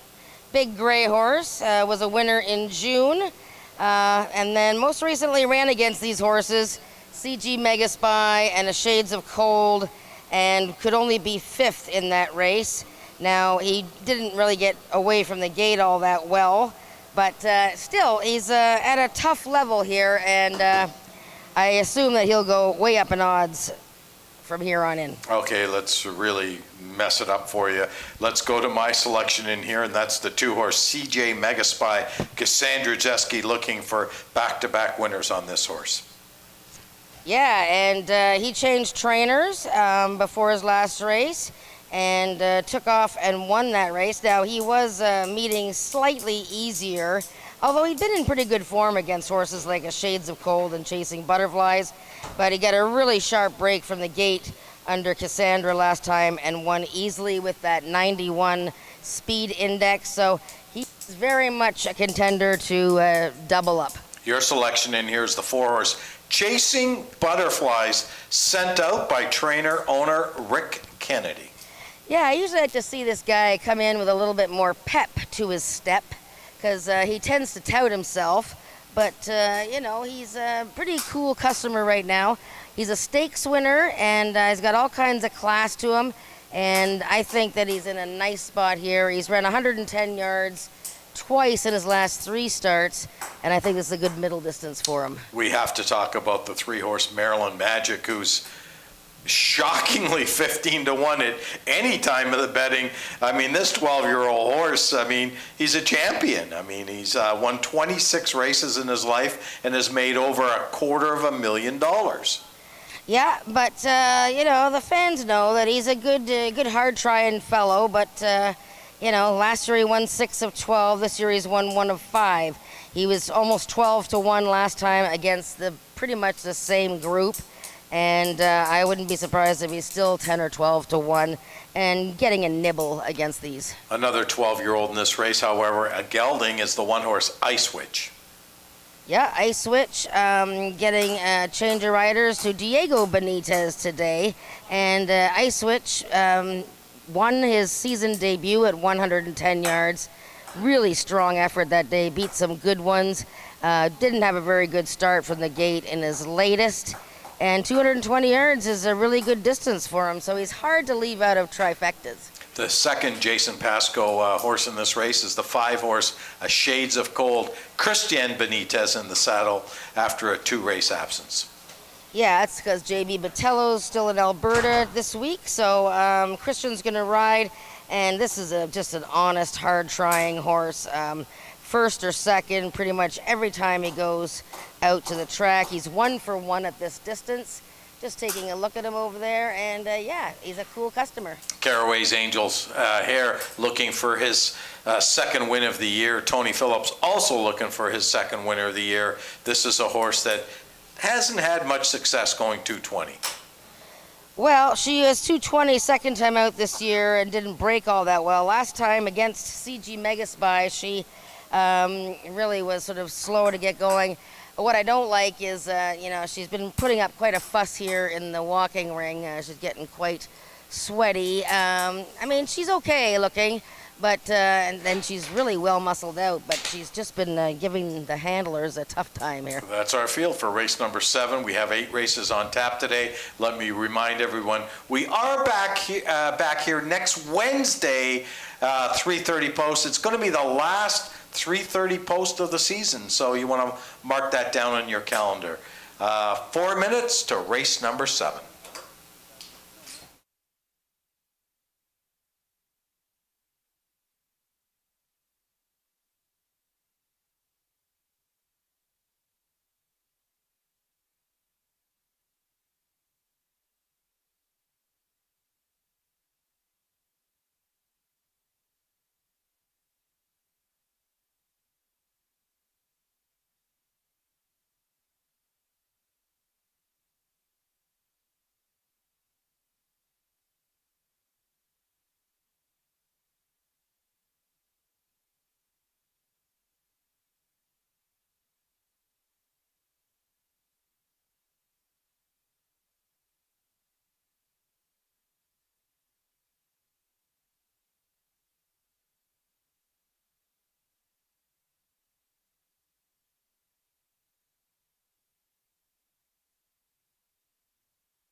The horses are now entering the track for today's 7th race. It's a speed index race for 3-year-olds and upward with an average speed index of 90 and under, or with a speed index that has never been better than 95, running for a purse of $12,000. Number 1, Ice Witch, owned by Dan Giles and ridden by jockey Diego Benitez. Number 2 is CG Megaspy, owned by Caroline Gerard, Cassandra Jeske aboard. Number 3 is Maryland Magic, owned by Milena Fitchin and ridden by Jesus Medina. Number 4 is Chasing Butterflies, owned by Richard Kennedy and ridden by Alexis Sanchez. Number 5 is Amelie Aubu's A Shades of Cold, the mount to Christian Benitez. Number 6 is Caraway's Angel's Air, owned by the partnership of Wayne and Carol Proctor and ridden by Tony Phillips. And completing the field, number 7 is Runaway Sugar Man, owned by Earl Foster, the mount to Corey Belland. That is your field for the 7th race, going a distance of 220 yards.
All the horses are now approaching the starting gates. They'll be loading shortly. Once again, another reminder that live racing will resume here this coming Wednesday with first race post time at 3:30 p.m. That will be our final 3:30 p.m. start of the 2026 season. We will then not run the following Wednesday. It will be the following Sunday, which will be August 30th, Family Fun Day here at Ajax Downs. Gates will open at 11 o'clock that day. A lot of prizes, an action-packed full card of quarter horse racing. And then the following Wednesday we will not run.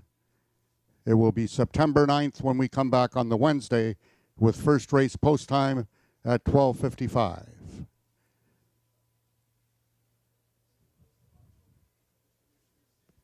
All the horses have now reached the starting point. It's post time.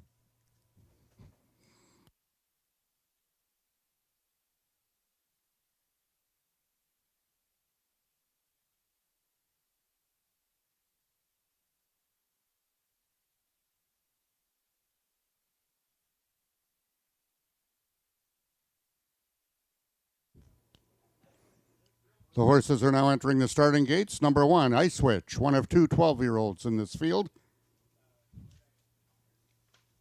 Number 5, A Shades of Cold goes in. Number 2, CG Mega Spy, one of two for Jason Pasco.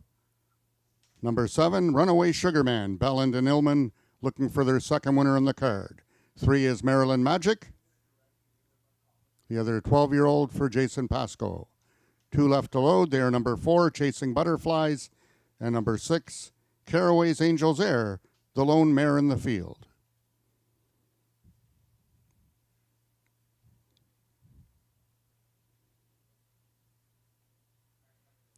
They're at the post. And they're off. Veering at the start was CG Mega Spy. Chasing Butterflies joins him, but in the center of the track, A Shades of Cold. Now gaining along the rail is CG Mega Spy. A Shades of Cold. Picture time. It looks like CG Mega Spy over stablemate A Shades of Cold.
The unofficial winner of the 7th race was number 2, CG Mega Spy.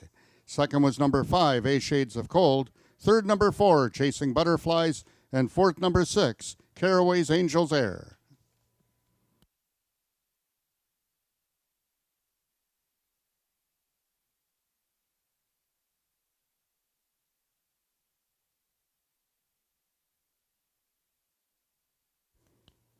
If I can have your attention, ladies and gentlemen, we have a Stewart's Inquiry in this 7th race, and it involves the unofficial winner. The Stewart's Inquiry is against the unofficial winner. Hold all tickets, please, until the 7th race has been posted official.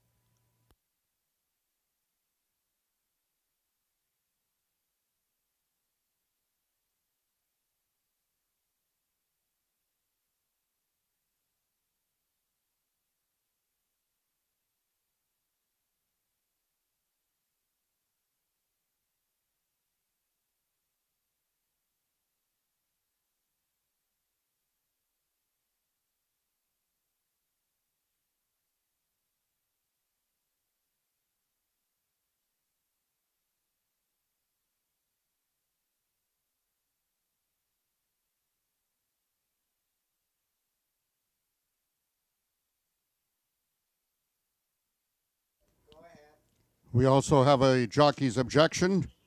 Number 4, Chasing Butterflies, the unofficial third place finisher, has lodged a claim of foul against your unofficial winner, number 2, CG Megaspy. Hold all tickets, please.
Attention, ladies and gentlemen, after a review of the video, the stewards have determined that number 2, CG Megaspy, did interfere right after the start against number 3, Maryland Magic, and have disqualified him and placed him last. Therefore, the new numbers will now become 5, 4, 6, 7. Everyone moves up a notch. Number 2, CG Megaspy, from first goes to last. The 7th race is now official. The winner is number 5, A Shades of Cold, a 6-year-old sorrel gelding by Cold R Dash out of Sassy Shades of Grey by Firefinder. Emily Obu, bred and owned. A Shades of Cold, with trainer Jason Pasco winning his second race of the afternoon, and Christian Benitez winning his second race on the card. A Shades of Cold winning the distance with a time of 12.007, carrying a speed index of 97. Rechecking from top to bottom, the new order of finish in your program should now read 576 2134. That's 576 2134. Those are the total results of the 7th race. In this upcoming 8th race, we have a few overweights. Number 3, Jessa Deal, 1 pound over. Number 6, Ivy League Sugar Baby, 3 pounds over. And number 7, Sweet Cara, 7 pounds over. Race number 8 is the feature race of the afternoon, the 4th running of the Princess Maturity.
Race number 8 is the final race on today's card of racing. It's the maturity for fillies and mares, 400 yards of distance. So it's almost a quarter horse race. It's almost a quarter of a mile. It's about 40 yards short. But I do have Jennifer with me and the special guest of the day, Janet, who is the Chief Racing Officer at the AQHA, is to my left. Janet, thanks for joining us all day today. Boy, it's such a pleasure. This is my first visit to Ajax Downs, and I've so enjoyed it. I really commend everybody here for the incentive programs that they've developed to further quarter horse racing. And I think it's so appropriate that I get to be here for the Princess Maturity, because broodmares are all about breeding better racing stock. And that's what we try to do at the American Quarter Horse Association. Yeah, and tell me a little bit about your background, because I know you've been involved in this game for a long, long time. I have. I trained for many years. I trained with my late husband, and then I trained on my own after his passing up until 2012. And the only reason I retired is because I wanted to be home with my daughter while she was in high school. And I was afforded many blessings, and one of which was the opportunity to train horses like Dela Game, who's the sire of the 3-horse in this race. And there was a dam in a race earlier that was a horse that I had trained. And I really enjoyed the opportunity to train some nice horses during my training career. And I brought that knowledge to this role at AQHA as Chief Racing Officer. Well, we really appreciate you being here. We appreciate the support that we get from all of our folks down in Amarillo. Is that correct? Is that where the head office is? That's correct. Amarillo. Mm-hmm. I've never been to Amarillo, but who knows? Maybe Jennifer will take me down there one day. What do you think, Jennifer? Sure, why not? Yeah, why not? Just put it on the Ajax Downs tab. I'm sure Amelia will sign off on it. Yes. Okay, let's talk about this race right here. I want to talk a little bit about the one horse Had to Be Fabulous. I know you've had a chance really quickly, Janet, to look at this race. This is a 4-year-old mare who's won 14 of 17. She was 7 for 7 last year. What's it like training a mare who likes to win? Well, not only does she like to win, but her whole family likes to win. That's about as strong a bottom side as you can get. And we've had the opportunity to present many awards to this family over the results of what this mare has produced. And I see that she has done just as well with Had to Be Fabulous as she has done with her other produce. Okay, let's talk a little bit about the 3-horse Just a Deal, because you did train the sire, Deal Game. This is a mare that also likes to win. She's won 13 of 55. She is amazing, and the thing that's amazing to me about her is how versatile she is. Mm-hmm. They stretch her around to go around the turn, and now they shorten her back up at 400 yards, and she performed well the last time she ran at 400 yards. I had the opportunity to see her this morning because I was so fond of her sire, and she looks so much like him, and that's where that athleticism comes from. Okay, Jennifer, we're going to get you here in a second. Let's talk. Jennifer, I'm going to pass it over to you. The 8-horse Queen Charlotte is your selection in here. This is a 6-year-old mare. Another horse that likes to win, 28 lifetime starts, 9 wins, 5 seconds, 128,000 in the bank, and she hasn't had a great start to her career, to her year in 2026. Yeah, but she led the parade in this exact race last year. She won it over her sister, half-sister Relentless Betty, and Just a Deal was 3rd. Now, I'm not saying that just because they ran 1, 2, 3 in the race last year, the same thing will happen, but I think there's been situations that Queen Charlotte hasn't been able to show her best stuff. Her last 3 races, she's pretty much been squished at the start every time. I love what I'm seeing here. She's kicking out a bit, and she's ready to go. I like the looks of her here. Okay, I'm going to pass the baton over to Jennifer for a second. I want to talk a little bit about the 5-horse Relentless Betty. This horse also comes out of the James Bogart barn, and here's another mare that likes to win. 19 lifetime. Listen to this: 19 lifetime starts, 8 wins, 5 seconds, 5 thirds. So only once has she been out of the money, Janet. How do you like this consistency? That's the first thing I noticed about her when I looked at her form, was how consistent she was. And you got to love that if you're trying to choose a winner for this race. The other thing I noticed is that she's by He's Relentless, who's one of our leading sires in the States. And we already talked about leaning into it earlier today, and what a fine mare she was. So you have the whole package in this one: consistency and pedigree, top and bottom. Okay. Sentimentally, Jen, I want you to comment on the 7-horse Sweet Cara, named after our own Sweet Cara here at Ajax Downs. Well, she has been really improving year upon year. She's 5 years old. Our last 2 of her last 3 races, 94, 96 speed index. Liking the short distances. I'm not saying that she's not great at 400, but I think it's a stretch for her. She was 5th in this race last year. She's coming off a win at 110. Jesus Medina rides her very well, but I think the distance is going to be the task for her today. Okay, the 4-horse Feisty Phoebe is a horse that I've liked several times. This horse does have Ontario type of breeding. Sugarman Perry, who stands here in Ontario, also the mare, and this horse was bred by Rick Kennedy, owned by Rick Kennedy, raced as a trainer by Rick Kennedy. Alexis Sanchez continues to stay in the mound. Jen, your thoughts on this local Feisty Phoebe?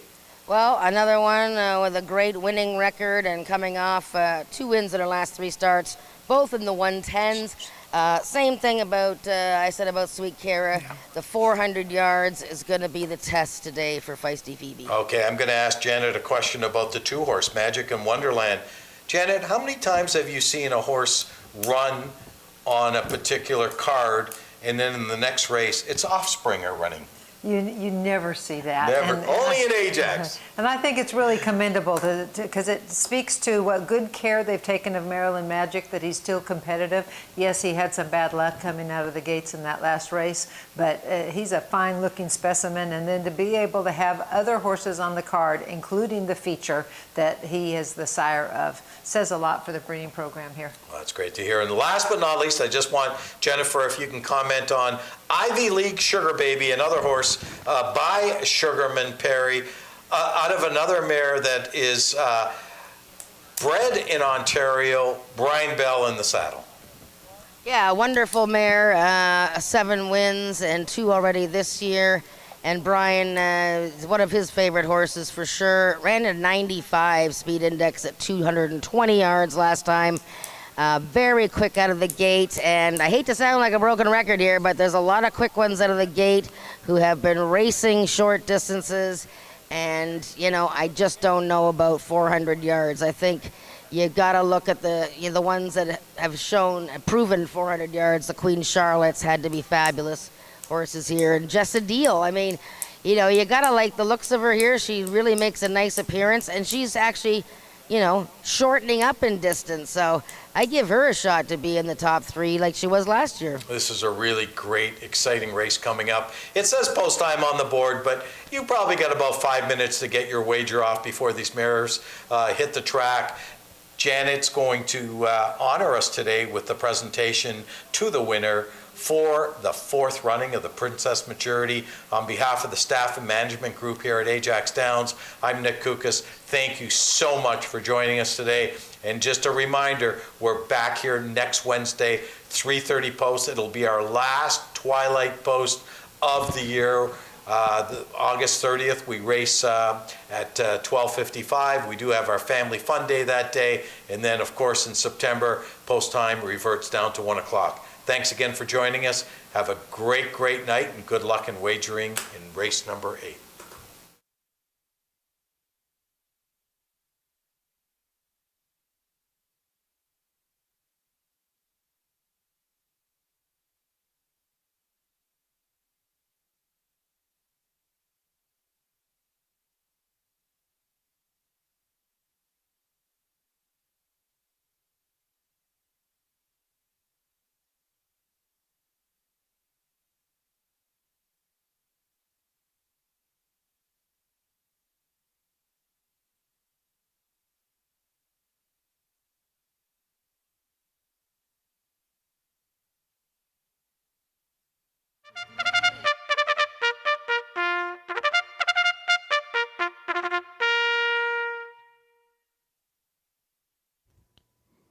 The horses are now parading onto the track for the 8th and feature race of the afternoon. It's the 4th running of the Princess Maturity for 4-year-old and upward fillies and mares, running for a purse of $29,430. Number 1, Had to Be Fabulous, owned by the partnership of Carol and Jamie Robertson, trained by Bryn Robertson, and ridden by Ismael Mosquera. Number 2 is Magic in Wonderland, owned and trained by Rick Kennedy, ridden today by jockey Corey Belland. Number 3 is Jessa Deal, owned by the partnership of Marie Broadstock and the Peacock Cattle Company, trained by Bob Broadstock, and ridden by jockey Ramiro Sanchez Castillo. Number 4 is Feisty Phoebe, owned and trained by Rick Kennedy, Alexis Sanchez aboard. Number 5 is Relentless Betty, owned and trained by James Bogar and ridden by Tony Phillips. Number 6 is Ivy League Sugar Baby, owned and trained by Joe Tavares, the mount to Brian Bell. Number 7 is the Peacock Cattle Company's Sweet Cara, trained by Jason Pasco and ridden by Jesus Medina. And completing the field, number 8 is James Bogar's Queen Charlotte, the mount to Cassandra Jeske. That is your field for the 8th race, going a distance of 400 yards.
The horses are now approaching the starting gates. They'll be loading shortly.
All the mares have now reached the starting point. It's post time.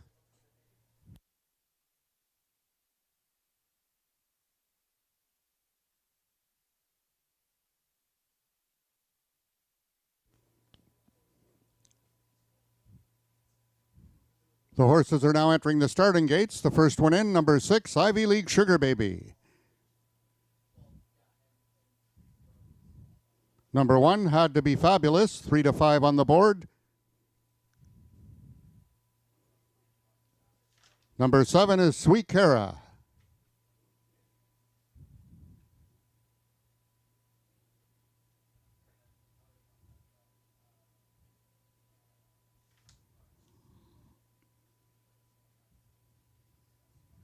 Having trouble loading number 2, Magic in Wonderland. 1 of 2 in this field for Richard Kennedy. Magic in Wonderland is in. Number 8, Queen Charlotte from the outside stall.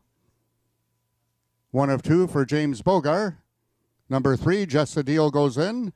2 left to load. They are both in the middle. Number 4, Feisty Phoebe. And number 5, Relentless Betty. Here in the 4th running of the Princess Maturity. They're at the post. And they're off. Getting out quickest towards the inside has Had to Be Fabulous. Right alongside is Magic in Wonderland. And from the outside, here comes Ivy League Sugar Baby, Sweet Cara, and Queen Charlotte. But it's Had to Be Fabulous coming to the payoff. Had to Be Fabulous wins the Princess Maturity. It's close for place, but it looks like Relentless Betty over Queen Charlotte.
The unofficial winner of the 8th race was number 1, Had to Be Fabulous. Second was Relentless Betty, number 5. Third was number 8, Queen Charlotte. And fourth, number 6, Ivy League Sugar Baby.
The results of the 8th race are now official. The winner of the Princess Maturity.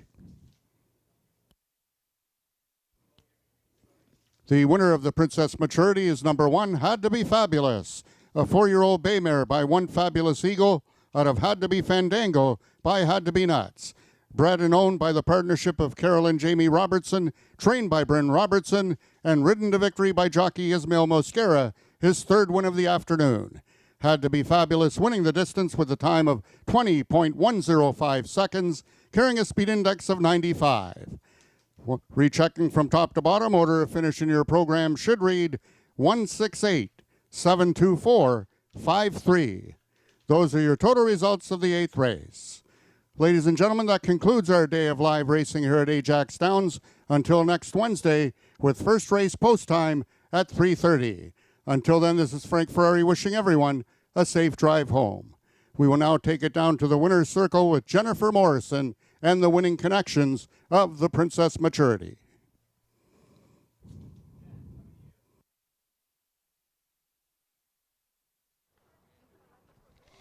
Well, I'm here with a very happy winner's circle. Had to Be Fabulous was once again fabulous, winning the Princess Maturity for almost $30,000. And congratulations to Carol and Jamie Robertson. Trainer Bryn Robertson's with me, jockey Ismail Mascara, and his whole team there, his supporters, his groupies. Yeah. And Ismail won 3 races today. Had to be fabulous. Just, you know, I was talking about her earlier saying, you know, a little bit of bad luck in a couple of her most recent races. The winning streak had come to an end, but boy, when the cards are on the table, she got it done today against her own kind. And tell me about the trip, Ismail. Well, you know, she was so professional, like always. We were there, number one. It was a bit of concern, not so much of a concern, but you know, standing there too long, someone not to want to load, delaying the break. But all these horses were really professional. They all load good, and that helped us to don't be there long time. She left the gate running, and she did her thing. Yeah, I mean, it looked fairly basic today. I know the Bogart team, second and third with the 30-1 shot, and the other filly, Queen Charlotte, they ran big. But when Fabi's on her game, and, you know, I guess it's just last time, bit of a step slow. 400 yards is a tough distance, though, for a lot of horses, isn't it? Yes, you know, like we come to realize last time she was a bit heavy and like you say, a little bit of the stumble out of the gate. It all add up to where we end. Nevertheless, she performed amazingly. She's very consistent on the performance. Yeah. It's just sometimes, like you mentioned, the luck, right? Like it is how it is. But you mentioned something right when the cards on the table and she knows what to do and it shows, you know, her record is just amazing. So I'm just thankful for being part of the team and being part of a horse like her. Well, it's very good. Congratulations, Ismail. Bryn, you know, she showed a little bit of being, you know, a little bit mortal this year with a couple of losses, but altogether today it was a strong effort. Oh, she gave it up. She got it all. She broke really good today. The last race she stumbled a little bit, and she just wasn't sharp enough. But today she was great. She was quiet in the paddock, quiet going down, quiet in the gate, and broke beautifully. She just does her thing, doesn't she? Well, it was a good day for Ismail, and very appropriately, Janet Van Beber of the AQHA, who has presented your family with, and your horses had to be Ivory, with trophies in the past for being the Canadian champion, and she was here to trophy to you, so that was very appropriate, wasn't it? Yeah, it was great. I really appreciate it. Yeah, it was for her to come up here. Yes, well done, Bryn and family, and well done to Had to Be Fabulous, winning the Princess Maturity today to cap off a great racing day. We're going to do it all again next Wednesday. It'll be our final Twilight card of the season. We'll switch back to the lunchtime hour, so come and join us next Wednesday at 3:30 p.m. Good night.